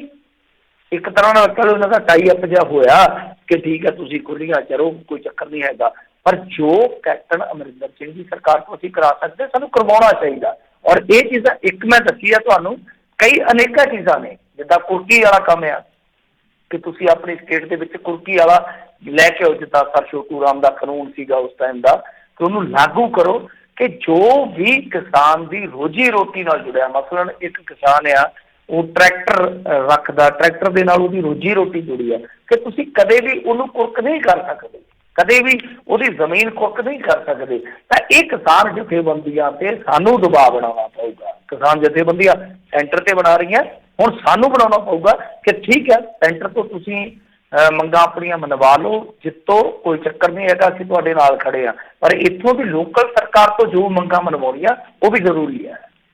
ਜੀ, ਇੱਥੇ ਆਪਾਂ ਇੱਕ ਛੋਟੀ ਜੀ ਮਿੰਟੂ ਜੀ ਆਪਾਂ ਬ੍ਰੇਕ ਲੈਂਦੇ ਹਾਂ। ਬ੍ਰੇਕ ਤੋਂ ਬਾਅਦ ਫਿਰ ਸਰੋਤਿਓ ਤੁਹਾਡੀਆਂ ਕਾਲਸ ਜਿਹੜੀਆਂ ਉਹ ਆਪਾਂ ਲਵਾਂਗੇ। ਥੋੜ੍ਹੀ ਜਿਹੀ ਟੈਕਨੀਕਲ ਪ੍ਰੋਬਲਮ ਸਾਡੇ ਫੋਨ ਸਿਸਟਮ ਦੇ ਵਿੱਚ ਜਿਹੜੀ ਉਹ ਆਈ ਆ, ਅਤੇ ਸਰੋਤਿਓ ਇੱਦਾਂ ਹੀ ਜੁੜੇ ਰਹੋ ਪੰਜਾਬੀ ਰੇਡੀਓ USA ਦੇ ਨਾਲ। ਮਿਲਦੇ ਹਾਂ ਬ੍ਰੇਕ ਤੋਂ ਬਾਅਦ।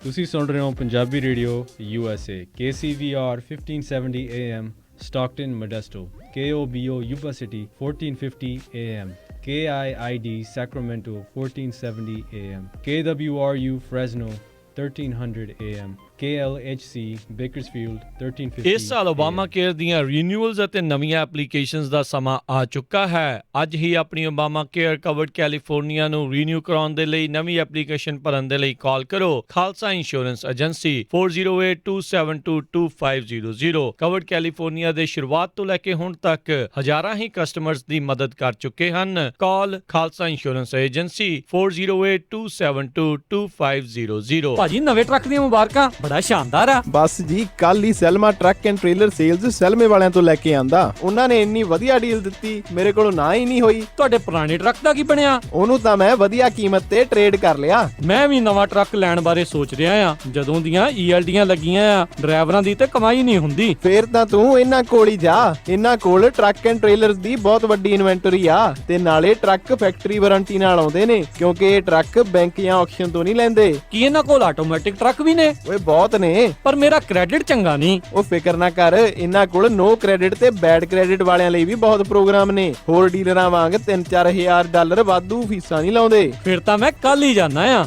ਸੈਲਮਾ ਟਰੱਕ ਐਂਡ ਟ੍ਰੇਲਰ ਸੇਲਜ਼ ਵਾਲੇ ਬੈਂਕ ਤੋਂ ਲੋਨ ਕਰਵਾ ਕੇ ਦਿੰਦੇ ਹਨ, ਲੀਜ਼ ਵਿੱਚ ਨਹੀਂ ਫਸਾਉਂਦੇ। Selma Truck and Trailer Sales 10604 East Mountain View, Selma ਬਲੇਰੋ ਦੇ ਪਿੱਛੇ। ਹਫਤੇ ਦੇ 7 ਦਿਨ ਖੁੱਲੇ ਰਹਿੰਦੇ ਨੇ। ਹੋਰ ਜਾਣਕਾਰੀ ਲਈ ਕਾਲ ਨਵਪ੍ਰੀਤ ਸਿੰਘ ਜਾਂ ਅਮੀਰ ਕਬਾਨੀ 5599052166 508-905-2166।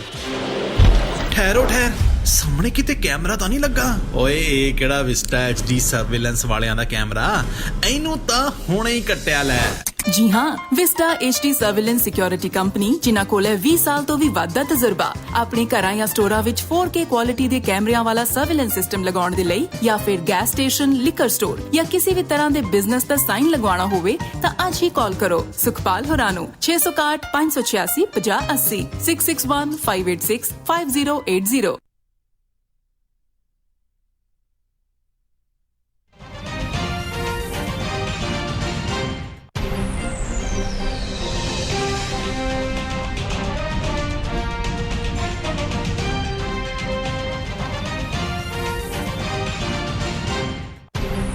ਪੰਜਾਬੀ ਰੇਡੀਓ USA ਸੁਣ ਰਹੇ ਸਾਰੇ ਸਰੋਤਿਆਂ ਨੂੰ ਇੱਕ ਵਾਰੀ ਫੇਰ ਨਿੱਘੀ ਜੀ ਆਇਆਂ ਨੂੰ। ਸਭ ਦਾ ਸਵਾਗਤ ਹੈ। ਮਿੰਟੂ ਜੀ ਇੱਕ ਵਾਰੀ ਫੇਰ ਸਵਾਗਤ ਹੈ ਜੀ ਆਇਆਂ ਨੂੰ। ਜੀ ਜੀ ਸ਼ੁਕਰੀਆ ਜੀ।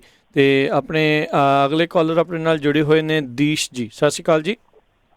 ਹਾਂਜੀ, ਦੋਨਾਂ ਵੀਰਾਂ ਨੂੰ ਸਤਿ ਸ੍ਰੀ ਅਕਾਲ। ਸਤਿ ਸ਼੍ਰੀ ਅਕਾਲ। ਤੇ ਹਾਂਜੀ, ਸਭ ਤੋਂ ਪਹਿਲਾਂ ਤਾਂ ਮੈਂ ਕਹਿੰਦੀ ਹਾਂ ਕਿ ਕਿਉਂਕਿ ਕੋਈ ਭੈਣਾਂ ਕਾਲ ਨਹੀਂ ਕਰ ਰਹੀਆਂ ਸੀ, ਮੈਂ ਸੋਚਿਆ ਕਿ ਇੰਨਾ ਹੀ ਵੱਡੀ ਅੱਜ ਸਫਲਤਾ ਮਿਲੀ ਆ ਤੇ ਦਿਲ ਗਦਗਦ ਹੋਇਆ ਪਿਆ ਆ। ਤੇ ਚਲੋ ਮੈਂ ਵੀ ਸਾਰੀਆਂ ਭੈਣਾਂ ਦੇ ਬਿਹਾਫ ਦੇ ਉੱਪਰ ਆਪਣੇ ਵੀਰਾਂ ਦੇ, ਕਿਸਾਨਾਂ ਦੇ ਜਿਹੜੇ ਤੇ ਯੂਥ ਦਾ ਜਿਹੜਾ ਜਜ਼ਬਾ ਆ, ਜਿਹੜਾ ਉਹਨਾਂ ਦੇ ਵਿੱਚ ਹੌਸਲਾ ਆ, ਜਿਹੜਾ ਉਹਨਾਂ ਨੇ ਸਬਰ ਵੀ ਰੱਖਿਆ ਤੇ ਦਿੱਲੀ ਤੱਕ ਪਹੁੰਚਣ ਦਾ ਜਿਹੜਾ ਪਹਿਲਾ ਸਟੈਪ ਸੀਗਾ ਇਸ ਮਿਸ਼ਨ ਦਾ, ਉਸ ਦੇ ਵਿੱਚ ਸਫਲਤਾ ਹਾਸਲ ਕੀਤੀ ਆ।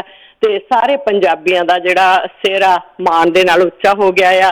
ਬਹੁਤ ਖੁਸ਼ੀ ਹੋਈ ਹੈ ਇਸ ਗੱਲ ਦੀ ਤੇ ਪ੍ਰਮਾਤਮਾ ਇਸੇ ਤਰ੍ਹਾਂ ਚੜ੍ਹਦੀਆਂ ਕਲਾਂ ਦੇ ਵਿੱਚ ਰੱਖੇ ਤੇ ਅੱਜ ਸਾਰੇ ਭਾਰਤ ਨੇ ਉਹਨਾਂ ਨੂੰ ਇੱਕ ਰੋਲ ਮਾਡਲ ਦੇ ਤੌਰ ਤੇ ਦੇਖਣਾ ਸ਼ੁਰੂ ਕਰ ਦਿੱਤਾ ਹੈ, ਇੱਕ ਗਾਈਡ ਦੇ ਤੌਰ ਤੇ ਆਪਣੇ ਹੀਰੋ ਮੰਨ ਲਿਆ ਆ ਕਿ ਇਹ ਸਾਨੂੰ ਜਿਹੜੇ ਕਾਲੇ ਕਾਨੂੰਨ ਨੇ ਇਹਨਾਂ ਤੋਂ ਨਿਜ਼ਾਮ ਦਿਵਾਉਣਗੇ। ਸਭ ਤੋਂ ਪਹਿਲਾਂ ਤਾਂ ਇਸ ਗੱਲ ਦੀ ਆਪਾਂ ਸਾਰਿਆਂ ਨੂੰ ਬਹੁਤ ਬਹੁਤ ਵਧਾਈ ਹੋਵੇ। ਤੇ ਮਿੰਟੂ ਜੀ ਜਿਸ ਤਰ੍ਹਾਂ ਕਹਿੰਦੇ ਸੀ ਕਿ ਬੀਬੀਆਂ ਜਿਹੜੀਆਂ ਇੰਨੀਆਂ ਇਹਨਾਂ ਦੀਆਂ ਵੀ ਜੁੜੀਆਂ ਸੀਗੀਆਂ ਕਿ ਬਾਰ-ਬਾਰ ਆ ਕੇ ਟੀਵੀ ਦੇਖਦੀਆਂ ਸੀ। ਮਿੰਟੂ ਜੀ ਮੈਂ ਦੱਸਣਾ ਚਾਹੁੰਦੀ ਹਾਂ ਕਿ ਮੈਂ ਵੀ ਸਾਰੀ ਰਾਤ ਉਨੀ ਦੇਰ ਤੱਕ ਸੁੱਤੀ ਨਹੀਂ ਜਿੰਨੀ ਦੇਰ ਤੱਕ ਉਹਨਾਂ ਨੂੰ ਮੈਂ ਦਿੱਲੀ ਬਾਰਡਰ ਤੇ ਪਹੁੰਚਾ ਨਹੀਂ ਦਿੱਤਾ। ਤੇ ਸਾਰਾ ਦੇਖ ਕੇ ਸੁੱਤੀ ਤੇ ਉਦੋਂ ਹੀ ਮੈਨੂੰ ਸ਼ਾਂਤੀ ਮਿਲੀ ਔਰ ਬਹੁਤ ਖੁਸ਼ੀ ਹੋਈ, ਪਰਮਾਤਮਾ ਦਾ ਸ਼ੁਕਰਾਨਾ ਕੀਤਾ। ਤੇ ਜਿੰਨਾ ਕੁ ਮੈਂ ਕਰ ਸਕਦੀ ਸੀ ਇੱਥੇ ਬੈਠੀ ਮੈਂ ਚੌਪਈ ਸਾਹਿਬ ਦਾ ਪਾਠ ਕਰਕੇ ਰੋਜ਼ ਉਹਨਾਂ ਲਈ ਅਰਦਾਸ ਕਰਦੀ ਰਹੀ ਹਾਂ, ਜਿਹੜੀ ਘੱਟ ਤੋਂ ਘੱਟ ਆ ਜਿੰਨਾ ਕੁ ਅਸੀਂ ਕਰ ਸਕਦੇ ਸੀਗੇ।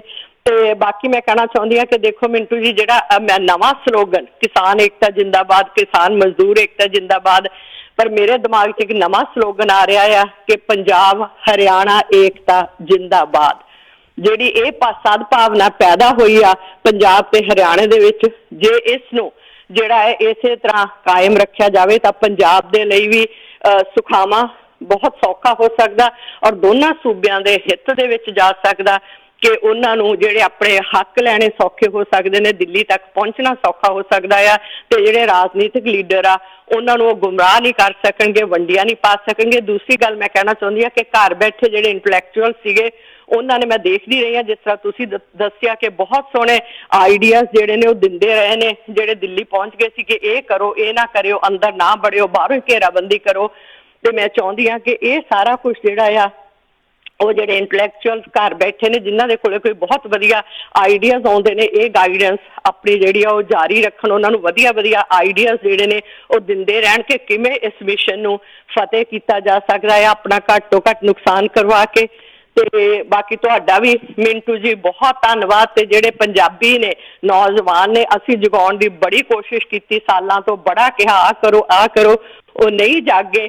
ਤੇ ਮੈਨੂੰ ਲੱਗਦਾ ਕਿ ਹੁਣ ਸਾਨੂੰ ਉਹਨਾਂ ਤੋਂ ਸਬਕ ਲੈਣ ਦੀ ਜ਼ਰੂਰਤ, ਅੱਜ ਉਹਨਾਂ ਦੇ ਵਜੂਦ ਨੂੰ ਖਤਰਾ ਹੋਇਆ ਤੇ ਉਹਨਾਂ ਨੇ ਆਪਣੇ ਸਾਰੇ ਪਿਛਲੇ ਧੋਣੇ ਤੋਂ ਤੇ ਇਤਿਹਾਸ ਰਚ ਦਿੱਤਾ, ਉਹ ਵੀ ਸੁਨਹਿਰੀ ਇਤਿਹਾਸ।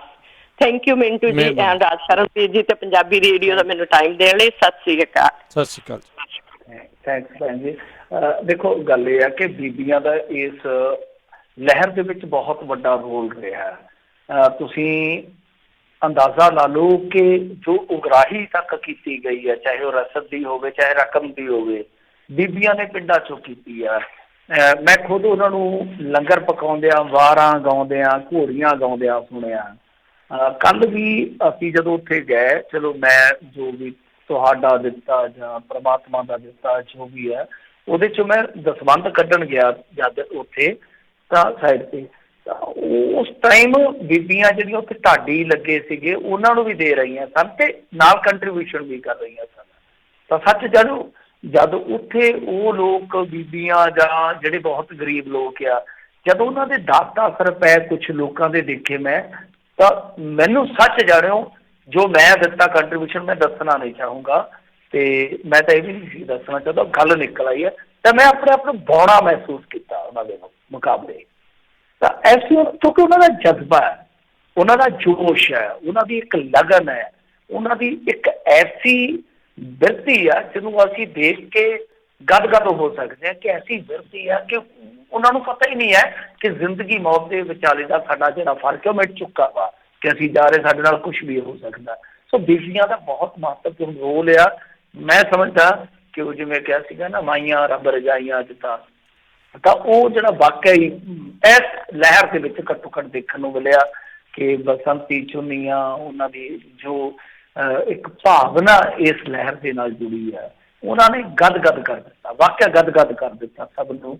ਕਿ ਦੇਖੋ ਕੋਈ ਵੀ ਸਮਾਜ ਹੈ ਜਿਹੜਾ, ਮੈਂ ਹਮੇਸ਼ਾ, ਇੱਕ ਵਾਰੀ ਮੈਨੂੰ ਸਵਾਲ ਹੋਇਆ ਸੀਗਾ ਇੱਕ ਇੰਟਰਵਿਊ ਦੇ ਵਿੱਚ, ਮੇਰਾ ਹਮੇਸ਼ਾ ਮੰਨਣਾ ਇਹ ਹੈ, ਕਹਿੰਦੇ ਕਿ ਨਸ਼ਾ ਕਦੋਂ ਖਤਮ ਕੀਤਾ ਜਾ ਸਕਦਾ ਕਿਸੇ ਘਰ ਚੋਂ? ਮੈਂ ਕਿਹਾ ਜਦ ਬੀਬੀਆਂ ਜਿਹੜੀਆਂ ਜਾਗਰੂਕ ਹੋਣਗੀਆਂ, ਇੱਕ ਧੀ, ਇੱਕ ਪਤਨੀ, ਇੱਕ ਮਾਂ, ਇੱਕ ਭੈਣ, ਜਦ ਉਹ ਆਪਣੇ ਰੋਲ ਦੇ ਵਿੱਚ ਆ ਜਾਣਗੀਆਂ ਨਾ, ਤਾਂ ਉਹਨਾਂ ਦੇ ਹੱਥ ਦੇ ਵਿੱਚ ਬਹੁਤ ਵੱਡੀ ਇੱਕ ਕਹਿ ਲਓ ਕਿ ਪ੍ਰਮਾਤਮਾ ਵੱਲੋਂ ਦਿੱਤੀ ਸ਼ਕਤੀ ਹੁੰਦੀ ਹੈ। ਜਿੱਦਾਂ ਇੱਕ ਜੇ ਬੇਟੀ ਪਿਓ ਦਾ ਹੱਥ ਫੜ ਲਵੇ ਕਿ ਬਾਪੂ ਆਹ ਕੰਮ ਨਾ ਕਰ, ਤੇ ਬਾਪੂ ਸਾਰੀ ਦੁਨੀਆ ਦਾ ਕਹਿਣਾ ਠੁਕਰਾ ਸਕਦਾ, ਇੱਕ ਮਾਸੂਮ ਬੱਚੀ ਦਾ ਕਹਿਣਾ ਸ਼ਾਇਦ ਨਾ ਠੁਕਰਾਵੇ। ਤਾਂ ਇੰਨੀ ਤਾਕਤ ਹੁੰਦੀ ਆ ਮਾਈਆਂ ਦੇ ਵਿੱਚ, ਬੀਬੀਆਂ ਦੇ ਵਿੱਚ, ਭੈਣਾਂ ਦੇ ਵਿੱਚ। ਸੋ ਬਹੁਤ ਵੱਡੀ ਮੂਵਮੈਂਟ ਜੇ ਉਸਰੀ ਆ, ਇਹਦੇ ਵਿੱਚ ਇੱਕ ਬਹੁਤ ਵੱਡਾ ਰੋਲ ਮਾਈਆਂ ਦਾ।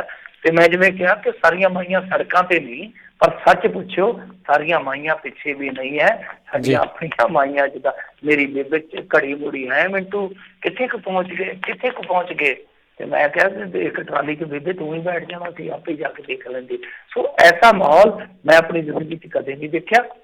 ਬਾਕੀ ਪੰਜਾਬ ਨੇ ਇਸ ਦੇਸ਼ ਦਾ ਮਾਰਗਦਰਸ਼ਨ ਕੀਤਾ। ਇਹ ਦੇਸ਼ ਦਾ ਪੋਲੀਟੀਕਲ ਸਿਸਟਮ ਇਹੋ ਜਿਹਾ ਹੋ ਗਿਆ ਸੀਗਾ ਕਿ ਨਰਿੰਦਰ ਮੋਦੀ ਦੇ ਸਾਹਮਣੇ ਆਪੋਜੀਸ਼ਨ ਨਿੱਲ ਹੋ ਗਈ ਸੀ, ਖਤਮ ਹੋ ਚੁੱਕੀ ਸੀਗੀ, ਨਿਸਲ ਹੋ ਚੁੱਕੀ ਸੀ।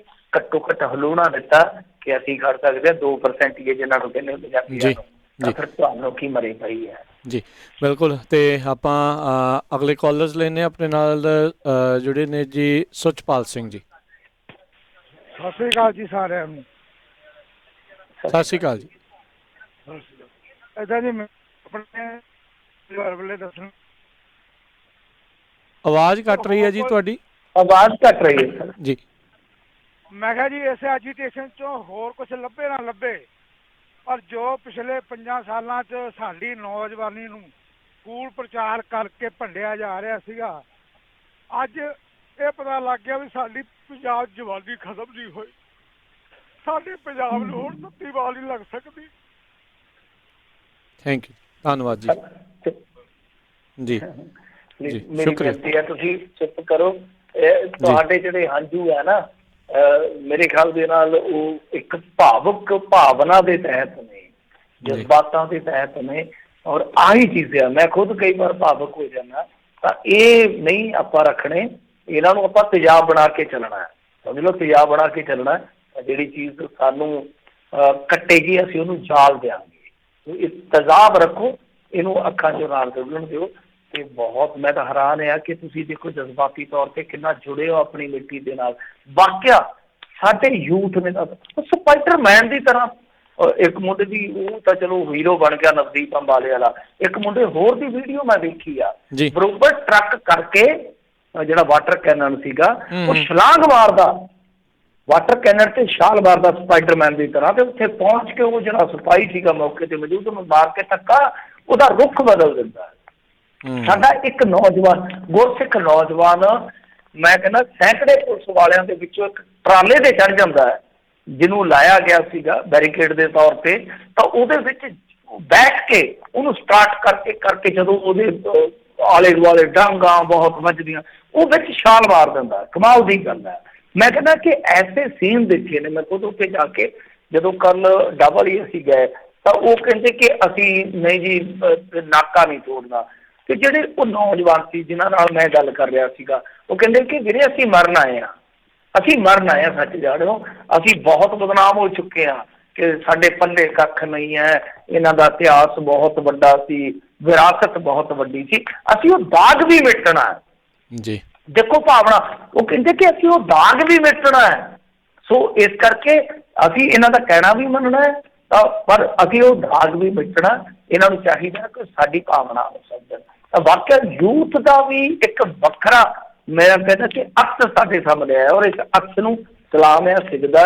ਜੇ ਯੂਥ ਨਾ ਹੁੰਦਾ, ਮੇਰਾ ਮੰਨਣਾ, ਚਾਹੇ ਉਹ ਕਾਮਰੇਡ ਹੋਣ, ਚਾਹੇ ਉਹ ਗੁਰਸਿੱਖ ਹੋਣ, ਉਹ ਜਿਹੜੇ ਬਜ਼ੁਰਗ ਸੀਗੇ, ਠੀਕ ਆ, ਰਹਿਨੁਮਾਈ ਵਧੇਰੀ ਵਧੀਆ ਦੇ ਸਕਦੇ ਸੀਗੇ ਉਹ, ਪਰ ਜੋ ਜੋਸ਼ ਇਹਨਾਂ ਨੇ ਭਰ ਦਿੱਤਾ ਉਹ ਕਿਤੋਂ ਮੁੱਲ ਵੀ ਨਹੀਂ ਸੀ ਲਿਆ ਜਾਣਾ। ਜੀ ਫੇਸਬੁੱਕ ਦੇ ਉੱਤੇ ਡਾਕਟਰ ਗੁਰਪ੍ਰੀਤ ਢਿੱਲੋਂ ਲਿਖਦੇ ਨੇ, ਕਹਿੰਦੇ ਵੀ ਸਾਡੇ ਗਰੁੱਪ ਦੇ ਵਿੱਚ ਜਿਹੜੇ ਅੰਮ੍ਰਿਤਸਰ ਜ਼ਿਲ੍ਹੇ ਦੇ 20,000 ਜਿਹੜੇ ਕਿਸਾਨ ਮਜ਼ਦੂਰ ਜਥਾ ਆ ਉਹ ਹਰਿਆਣੇ 'ਚ ਐਂਟਰ ਕਰ ਚੁੱਕਾ, ਤੇ ਇਸ ਟਾਈਮ ਲਾਈਵ ਆਪਾਂ ਨੂੰ ਜਿਹੜੇ ਉੱਥੇ ਸੁਣ ਰਹੇ ਨੇ ਨਾਲ ਉਸ ਦੇ ਉੱਤੇ ਬਹੁਤ ਬਹੁਤ ਉਹਨਾਂ ਦਾ ਧੰਨਵਾਦ। ਤੇ ਇਦਾਂ ਹੀ ਉਹ ਹੋਣੇ ਪੰਨੂ ਸਾਹਿਬ ਹੋਰੀ ਹੋਣੇ ਆ ਜਿਹੜੇ ਇੱਧਰੋਂ ਤੁਰੇ ਅੱਜ ਤੁਰੇ ਆ ਜੀ ਇਹ ਅੱਜ ਤੁਰੇ ਤੇ ਉਹ ਉੱਥੋਂ ਠੀਕ ਹੀ 1 ਲੱਖ ਜਿਹੜਾ ਜੱਥਾ ਸੀਗਾ 1 ਲੱਖ ਦਾ ਜੱਥਾ ਉਹ ਇੱਧਰਲੇ ਪਾਸੋਂ ਮਤਲਬ ਕਿ ਲਹਿੰਦੇ ਵਾਲੇ ਪਾਸੋਂ ਡੱਬਲੀ ਵਾਲੇ ਪਾਸੇ ਤੁਰਿਆ, ਉਧਰੋਂ ਇਹ ਮਾਝੇ ਵਾਲੇ ਪਾਸੇ ਤੁਰੇ ਆ। ਤਾਂ ਤੁਸੀਂ ਆਪ ਹੀ ਅੰਦਾਜ਼ਾ ਲਾ ਲਓ ਜਦੋਂ ਇਹ ਪਹੁੰਚਣਗੇ ਉੱਥੇ ਤੇ ਕਿੰਨੀ ਹੋ ਜਾਵੇ ਉਹਨਾਂ ਨੂੰ ਧੱਕ ਪਊਗੀ ਚੈਂਪੀਅਨ ਆ, ਕਿੰਨੀ ਧੱਕ ਪੈਣੀ ਆ। ਤੁਸੀਂ ਦੇਖਿਓ ਕਮਾਲ ਕਰ ਦੇਣਗੇ ਲੋਕ, ਕਮਾਲ ਕਰ ਦੇਣਗੇ ਜੀ। ਜਿੱਤਾਂਗੇ ਜ਼ਰੂਰ, ਜਾਰੀ ਜੰਗ ਰੱਖਿਓ, ਬਸ ਆਪਾਂ ਤੁਹਾਡੇ ਨਾਲ ਹੀ ਆ। ਅਗਲੇ ਜਿਹੜੇ ਕਾਲਰ ਆਪਣੇ ਨਾਲ ਜੁੜੇ ਨੇ ਜੀ ਮਹਿਲ ਸਿੰਘ ਪਟਵਾਰੀ, ਸਤਿ ਸ਼੍ਰੀ ਅਕਾਲ ਜੀ। ਪਹਿਲਾਂ ਤਾਂ ਜੀ ਤੁਹਾਨੂੰ ਦੋਨੋਂ ਵੀਰਾਂ ਨੂੰ ਸਤਿ ਸ੍ਰੀ ਅਕਾਲ ਜੀ। ਸਤਿ ਸ਼੍ਰੀ ਅਕਾਲ। ਤੇ ਸਾਰੇ ਜਿਹੜੇ ਮੋਰਚੇ ਤੇ ਕਿਸਾਨ ਵੀਰ ਜਾਂ ਬੀਬੀਆਂ ਭੈਣਾਂ ਸਭ ਉਹਨਾਂ ਨੂੰ ਸਲਾਮ। ਮਿੰਟੂ ਜੀ ਇੱਕ ਮੇਰਾ ਕੁਐਸਚਨ ਆ ਕਿ ਹੁਣ ਕੈਪਟਨ ਸਾਹਿਬ ਨੂੰ ਕੀ ਐਡੀ ਤੱਤੀ ਪਈ ਸੀ ਵੀ ਹੁਣੇ ਵੋਟਾਂ ਦਾ ਵਿੱਚ ਇਹਨੇ ਬਜਾਤੀ ਡਫਲੀ, ਇਹਨੂੰ ਕੀ ਲੋੜ ਪਈ ਸੀ? ਕਿਤੇ ਬਦਨੀਤ ਆ ਨਹੀਂ ਇਹਨੂੰ ਮਤਲਬ ਵੀ ਕਾਰਵਾਈ ਨੂੰ ਤਾਰਪੋਰ ਕਰਨ ਦੀ ਸੰਘਰਸ਼ ਨੂੰ? ਥੈਂਕ ਯੂ ਜੀ। ਨਹੀਂ ਭਾਜੀ ਉਹ ਫਰਵਰੀ ਦਾ ਨੋਟੀਫਿਕੇਸ਼ਨ ਜਾਰੀ ਹੋਇਆ, ਹਾਲ ਦੀ ਕਦੇ ਮੈਨੂੰ ਨਹੀਂ ਲੱਗਦਾ ਇਹਨਾਂ ਚੀਜ਼ਾਂ ਦਾ ਫਰਕ ਪਊਗਾ ਭਾਜੀ। ਤੇ ਬਾਕੀ ਉਹ ਇਲੈਕਸ਼ਨ ਤਾਂ ਇਹਨਾਂ ਨੂੰ ਕਰਵਾਉਣਾ ਹੀ ਪੈਣਾ ਸੀਗਾ ਨਾ, ਇਸ ਟੈਨਿਓਰ ਦੇ ਦੌਰਾਨ ਉਹਨਾਂ ਨੂੰ ਕਰਾਉਣਾ ਹੀ ਪੈਣਾ ਸੀਗਾ। ਉਹ ਕਰਾ ਲੈਣ, ਕੋਈ ਚੱਕਰ ਨਹੀਂ ਹੈਗਾ, ਕੋਈ ਦਿੱਕਤ ਨਹੀਂ। ਕੈਪਟਨ ਨੇ ਬਹੁਤ ਫ੍ਰੀ ਹੈਂਡ ਦਿੱਤਾ ਭਾਜੀ, ਇਹ ਤਾਂ ਮੰਨ ਲਓ ਤੁਸੀਂ। ਇਹ ਤਾਂ ਧੱਕੇ ਨਾਲ ਆਪਾਂ ਕੈਪਟਨ ਦੇ ਵਿਚਾਰਕ ਵਿਰੋਧੀ ਹੋਈਏ, ਜੋ ਮਰਜ਼ੀ ਹੋਈਏ, ਕਾਂਗਰਸ ਦੇ ਜੋ ਮਰਜ਼ੀ ਹੋਈਏ, ਫ੍ਰੀ ਹੈਂਡ ਬਹੁਤ ਦਿੱਤਾ ਕੈਪਟਨ ਅਮਰਿੰਦਰ ਸਿੰਘ, ਚਾਹੇ ਮਜਬੂਰੀ 'ਚ ਦਿੱਤਾ ਤਾਂ ਫ੍ਰੀ ਹੈਂਡ ਦਿੱਤਾ, ਤਦ ਹੀ ਉੱਥੋਂ ਤੱਕ ਇਹ ਕਾਫਲਾ ਪਹੁੰਚਿਆ। ਸਪੋਜ਼ ਕਰੋ, ਫਰਜ਼ ਕਰੋ ਕਿ ਜਿੱਦਾਂ ਹਾਈ ਕੋਰਟ ਦੇ ਵਿੱਚ ਰਿਟ ਸ਼ੁਰੂ 'ਚ ਹੀ ਪੈ ਗਈ ਸੀਗੀ, ਤਾਂ ਹਾਈ ਕੋਰਟ ਦੇ ਵਿੱਚੋਂ ਰੂਲਿੰਗ ਵੀ ਆ ਗਈ ਹੈ, ਸ਼ਾਇਦ ਤੁਹਾਨੂੰ ਪਤਾ ਲੱਗ ਗਿਆ ਹੋਊਗਾ ਕਿ ਤੁਸੀਂ ਰੇਲਵੇ ਟਰੈਕ ਜਾਂ ਇਹ ਜਿਹੜੇ ਰਸਤੇ ਆ ਉਹ ਤੁਸੀਂ ਬਲੌਕ ਨਹੀਂ ਕਰ ਸਕਦੇ। ਤਾਂ ਹੀ ਪੰਧੇਰ ਸਾਹਿਬ ਹੋਰਾਂ ਦੀ ਜਿਹੜੀ ਉਹ ਹੈਗੀ ਸੀ ਨਾ ਕਿਸਾਨ ਮਜ਼ਦੂਰ ਸੰਘਰਸ਼ ਕਮੇਟੀ, ਉਹ ਪਾਸੇ ਹੋ ਗਈ ਸੀ। ਉਹਨਾਂ ਨੂੰ ਪਤਾ ਸੀਗਾ ਕਿ ਕੱਲ ਨੂੰ ਫਿਰ ਜੇ ਇਸ ਅਵਗਿਆ ਦੇ ਵਿੱਚ ਫਸ ਜਾਂਦਾ ਮਾਮਲਾ ਤਾਂ ਬਹੁਤ ਵੱਡਾ ਇੱਕ ਨੁਕਸਾਨ ਹੋ ਸਕਦਾ। ਸੋ ਇਸ ਕਰਕੇ ਕੈਪਟਨ ਅਮਰਿੰਦਰ ਸਿੰਘ ਦਾ ਰੋਲ ਠੀਕ ਆ। ਮੈਨੂੰ ਪਤਾ ਹੈ ਕਿ ਤੁਹਾਨੂੰ ਵੀ ਪਤਾ ਹੀ ਆ, ਮੈਨੂੰ ਤਾਂ ਕੀ ਇਕੱਲੇ ਨੂੰ ਪਤਾ ਹੈ ਕਿ ਕੈਪਟਨ ਅਮਰਿੰਦਰ ਸਿੰਘ ਖੁਦ ਮਜਬੂਰ ਲਾਚਾਰ ਸੀਐਮ ਨੇ, ਪਰ ਫ੍ਰੀ ਹੈਂਡ ਉਹਨਾਂ ਨੂੰ ਦਬਾਅ ਦੇ ਹੇਠ ਦੇਣਾ ਪਿਆ। ਤਾਂ ਜਿੰਨਾ ਕੁ ਹੈ, ਜਿੰਨਾ ਕੁ ਸਰਦਾ ਪੁੱਜਦਾ ਕਰ ਦਿੱਤਾ। ਜੇ ਮੰਨ ਲਓ ਭਾਜਪਾ ਦਾ ਕੋਈ ਮੁੱਖ ਮੰਤਰੀ ਹੁੰਦਾ ਜਾਂ ਅਕਾਲੀ ਦਲ ਦਾ ਮੁੱਖ ਮੰਤਰੀ ਹੁੰਦਾ ਤਾਂ ਥੋੜਾ ਜਿਹਾ ਔਖਾ ਹੋ ਜਾਣਾ ਸੀ ਉਸ ਟਾਈਮ, ਜੇ ਅਕਾਲੀ ਦਲ ਅਲਾਇੰਸ ਦੇ ਵਿੱਚ ਹੁੰਦਾ।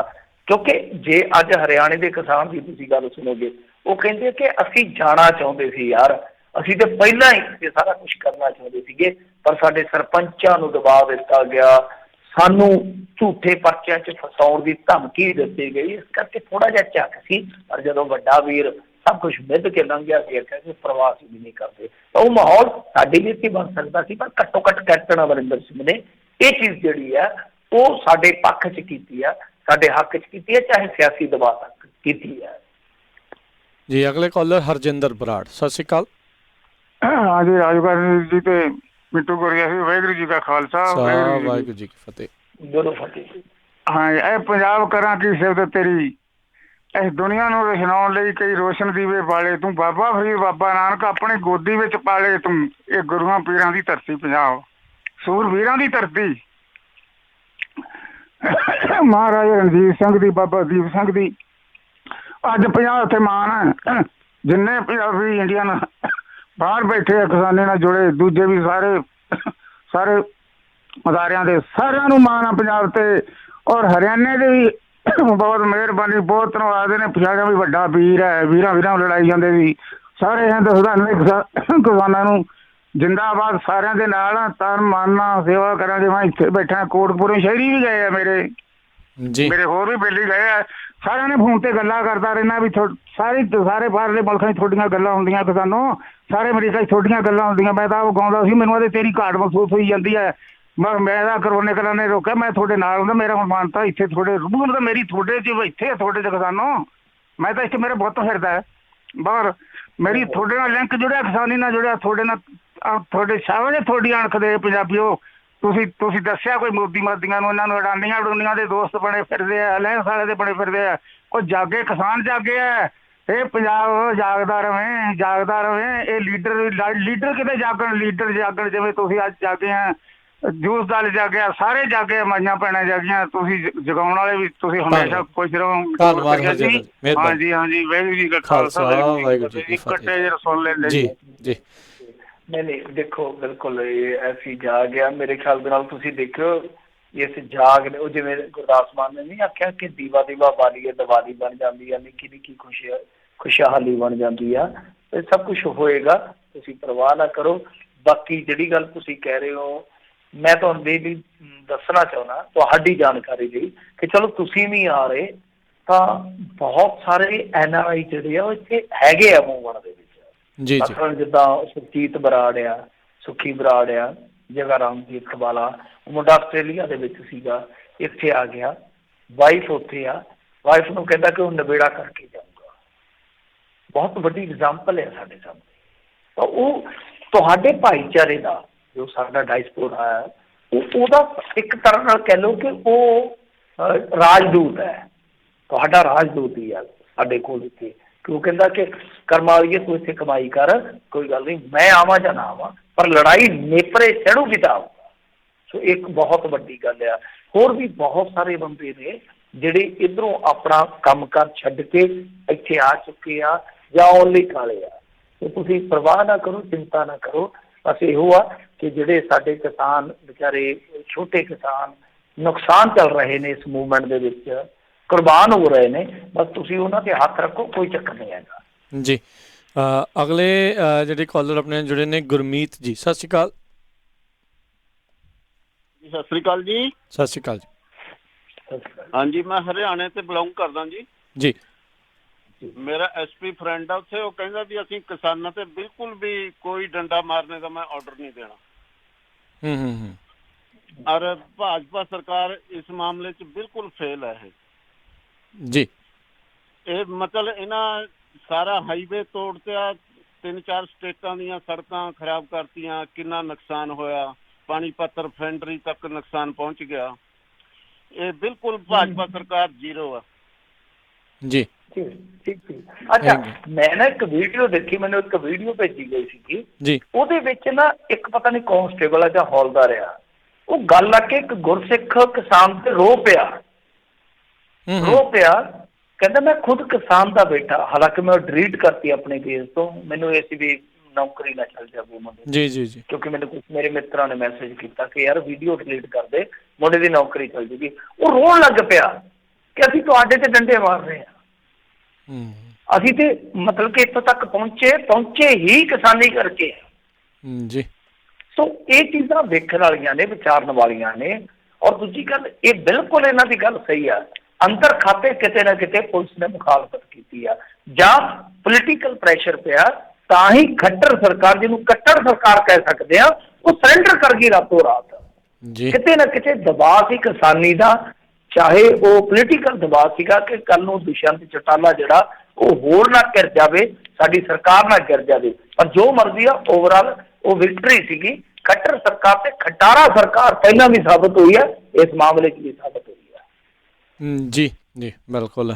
ਸੋ ਬਿਲਕੁਲ ਦਿੱਲੀ ਇਹ ਭੁੱਲ ਜਾਂਦੀ ਆ ਵੀ ਅਟਕ ਦਰਿਆ, ਸਰਸਾ ਦਰਿਆ ਅਜਿਹੀਆਂ ਚੀਜ਼ਾਂ ਨਹੀਂ ਰੋਕ ਸਕੀਆਂ ਸੀਗੀਆਂ। ਸੋ ਤੇਰੇ ਪੱਟੇ ਹੋਏ ਟੋਇਆਂ ਨੇ ਕੁਛ ਨਹੀਂ ਕਰ ਲੈਣਾ।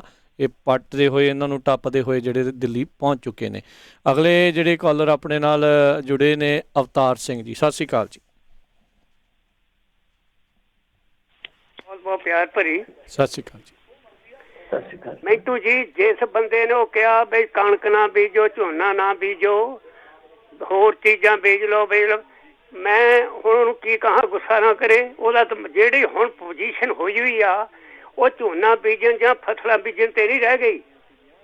ਫਸਲ ਜੇ ਉਹ ਕਾਨੂੰਨ ਇਹ ਪਾਸ ਹੋ ਜਾਂਦੇ ਆ, ਜਿੰਨੇ ਅਸੀਂ ਬਾਹਰ ਬੈਠੇ ਆ NRI, ਤੇ ਸਾਡੀਆਂ ਜਾਇਦਾਦਾਂ ਵੀ ਜ਼ਬਤ ਕੀਤੀਆਂ ਜਾਣੀਆਂ। ਇਹ ਨਹੀਂ ਕਿ ਉਹਨਾਂ ਦੀਆਂ ਕਿਸਾਨਾਂ ਦੀਆਂ ਕੀਤੀਆਂ ਜਾਣੀਆਂ, ਸਭ ਕਰਨਗੇ, ਹਰ ਚੀਜ਼ ਉਹ ਜ਼ਬਤ ਕਰਨਗੇ। ਫਿਰ ਹੌਲੀ ਹੌਲੀ ਜਿਹੜਾ ਵੋਟ ਸਿਸਟਮ ਆ, ਉਹਨੀ ਵੋਟ ਸਿਸਟਮ ਹੌਲੀ ਹੌਲੀ ਪਿੱਛੇ ਲੈ ਜਾਣਾ, ਕਹਿਣਾ ਹਜੇ ਵਕਤ ਨਹੀਂ, ਵੋਟਾਂ 2 ਸਾਲਾਂ ਬਾਅਦ ਪੈਣਗੇ। ਔਰ ਵੋਟਾਂ ਸਿਸਟਮ ਵੀ ਨਹੀਂ ਖਤਮ ਕਰ ਦੇਣਾ। ਜਿਹੜਾ ਤੁਸੀਂ ਪਿਛਲੇ ਦੱਸਿਆ ਸੀ ਬਈ ਉਹ ਜਿਹੜੇ ਆਪਣੇ ਰਿਜ਼ਰਵ ਬੈਂਕ ਦੇ ਜਿਹੜੇ ਅਫਸਰ ਵੀ ਕਿਹਾ ਬਈ ਜੇ ਇਕੱਲੀ ਬੈਂਕ ਆ ਗਈ ਤਾਂ ਇਹ ਹਿੰਦੁਸਤਾਨ ਦਾ ਨਾਸ਼ ਹੋ ਜਾਏਗਾ। ਉਹ ਸਕੀਮ ਉਹਨਾਂ ਦੀ ਇਹੀ ਸਭ ਖਤਮ ਕਰਕੇ ਉਹਨੇ ਪੰਜਾਬ ਦੀਆਂ ਜਿਹੜੀਆਂ ਸਾਰੇ ਹਿੰਦੁਸਤਾਨ ਦੀਆਂ ਜਿਹੜੀਆਂ ਜਿੰਨੀਆਂ ਪੰਚਾਇਤਾਂ ਇਹ ਵੀ ਸਿਸਟਮ ਖਤਮ ਕਰਨਗੇ, ਸ਼ਹਿਰਾਂ ਦਾ ਵੀ ਖਤਮ ਕਰਨਗੇ, ਜਿੰਨੇ ਮਹਿਕਮੇ ਸਾਰੇ ਖਤਮ ਕੇ ਜਿਹੜਾ ਪਹਿਲਾਂ ਸਾਮਰਾਜੀ ਰਾਜ ਸੀ ਡਿਕਟੇਟਰਸ਼ਿਪ ਉਹ ਉਹੀ ਬਣਾਉਣੀ ਚਾਹੁੰਦੇ ਆ। ਹੁਣ ਜਿਹੜੇ ਇੱਥੇ ਬੈਠੇ ਆ ਉਹ ਜਿਹੜਾ ਭਰਾ ਕਹਿੰਦਾ ਉਹ ਗੁੱਸਾ ਵੀ ਨਾ ਕਰੇ ਵੀ ਉਹ ਹੁਣ ਝੋਨਾ ਤੇ ਕਣਕ ਨਾ ਬੀਜਣਾ, ਫਲਾਣਾ ਬੀਜਣ, ਡੈਰੀਆਂ ਰੱਖ ਲੈਣ। ਹੁਣ ਇਹ ਮੌਸਮ ਨਹੀਂ ਹੈ, ਹੁਣ ਤਾਂ ਸਾਨੂੰ ਨਾਲ ਉਹਨਾਂ ਦੇ ਹੋਣਾ ਚਾਹੀਦਾ, ਇਕੱਲੇ ਉਹਨਾਂ ਦੇ ਬਾਹਰ ਨਹੀਂ ਪੈਣਾ। ਇਹ ਪੰਜਾਬ ਤੇ ਦੇ ਜਾਂ ਸਾਰੇ ਹਿੰਦੁਸਤਾਨ ਨੂੰ ਜੁੜਨਾ ਚਾਹੀਦਾ।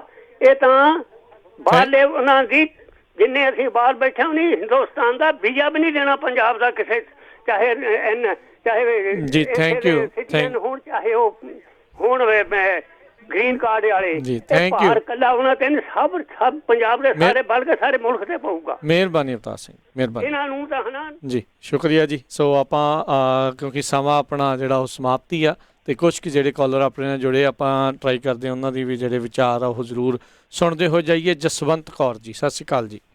ਹੈਲੋ ਜੀ, ਸਾਰੇ ਰੇਡੀਓ ਦਾ ਸੰਚਾਲਕ ਜਿੰਨੇ ਭੈਣ ਭਰਾ ਨੇ ਉਹਨਾਂ ਦਾ ਬਹੁਤ ਬਹੁਤ ਧੰਨਵਾਦ। ਤੇ ਦੂਸਰੇ ਨੰਬਰ ਤੇ ਮਿੰਟੂ ਗੁਰਸਰੀਆ ਤੇ ਸ਼ਾਮ ਵਾਲੇ ਪੰਨੂ ਜੀ, ਬਹੁਤ ਬਹੁਤ ਉਹਨਾਂ ਦਾ ਧੰਨਵਾਦ ਵਾ। ਤੇ ਮੈਂ ਕੱਲ ਭੈਣ ਬਲਵਿੰਦਰ ਕੌਰ ਦੀ ਸਾਰੀ ਗੱਲਬਾਤ ਸੁਣੀ ਆ 4 ਵਜੇ ਵਾਲੇ ਪ੍ਰੋਗਰਾਮ ਵਿੱਚ। ਉਹਨਾਂ ਨੇ ਜੋ ਵੀ ਦੱਸਿਆ, ਜੋ ਵੀ ਕਿਹਾ, ਇਹਦੇ ਹਿੱਤ ਵਿੱਚ ਜੋ ਵਾਪਰ ਰਿਹਾ ਉਹ ਕਿਹਾ।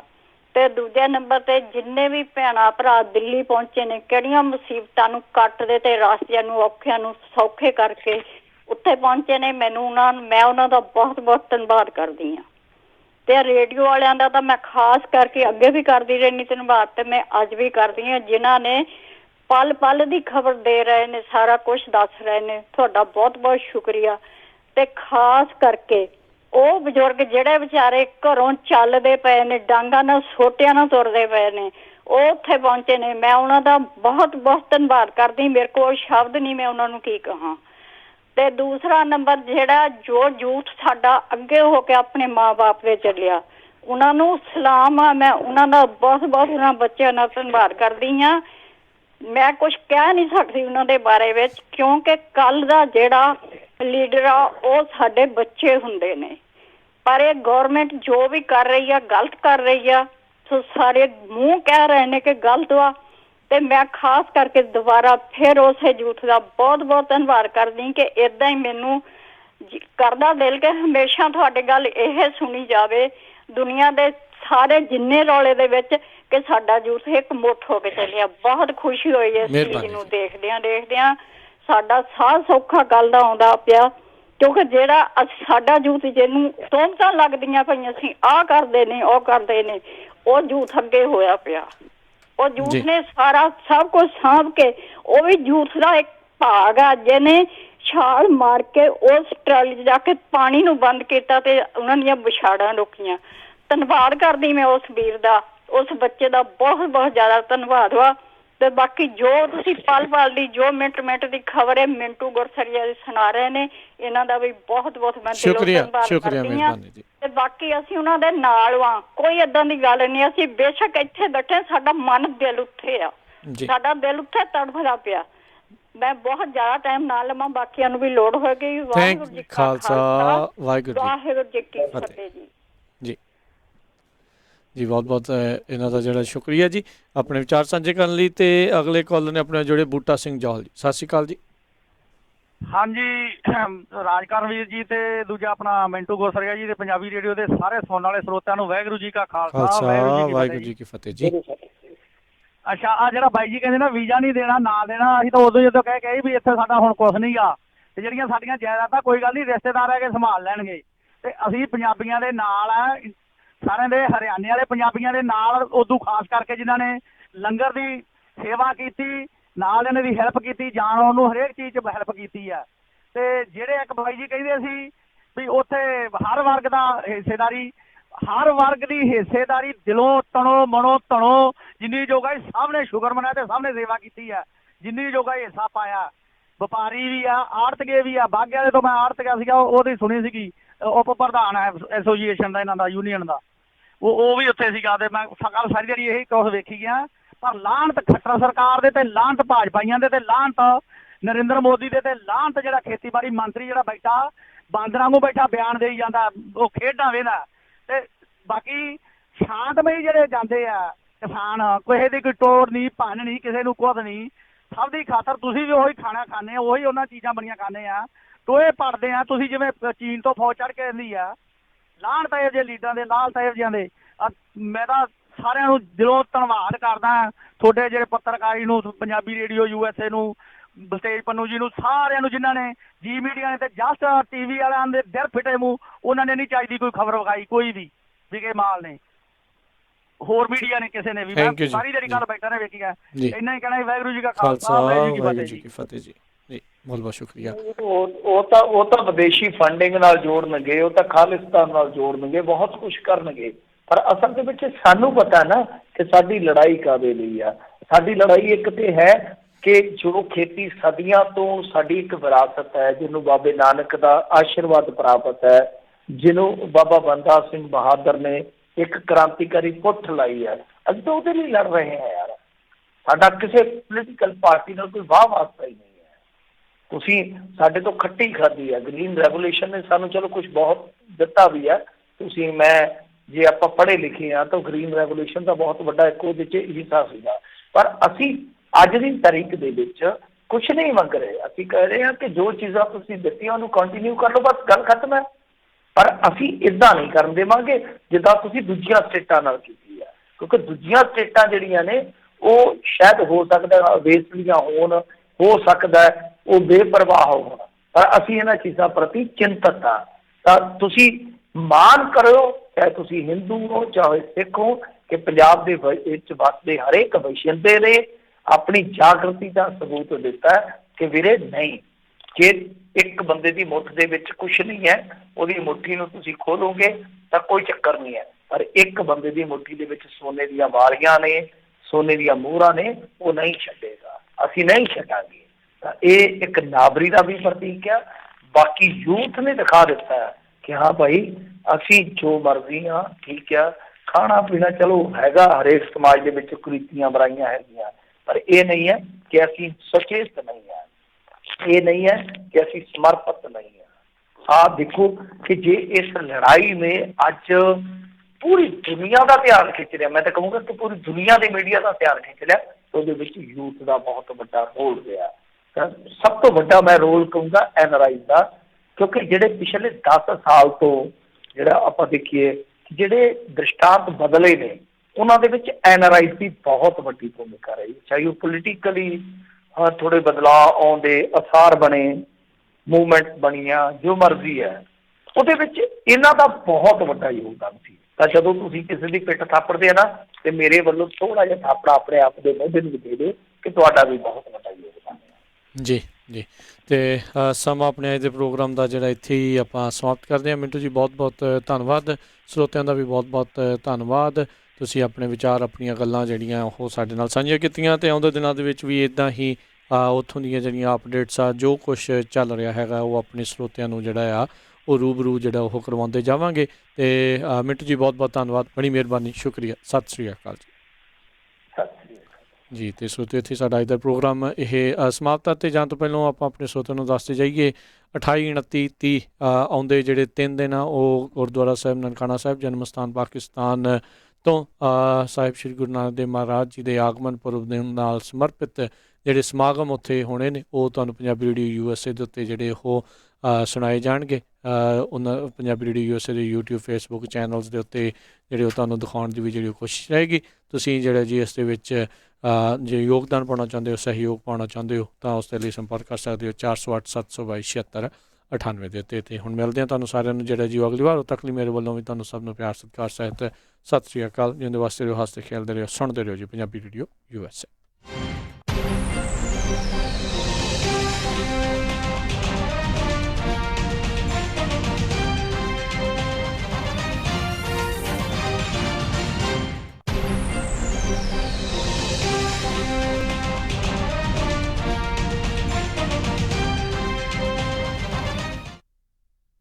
ਤੁਸੀਂ ਸੁਣ ਰਹੇ ਹੋ Punjabi radio USA, KWRU Fresno 1300 AM, KLHC Bakersfield 1350 AM,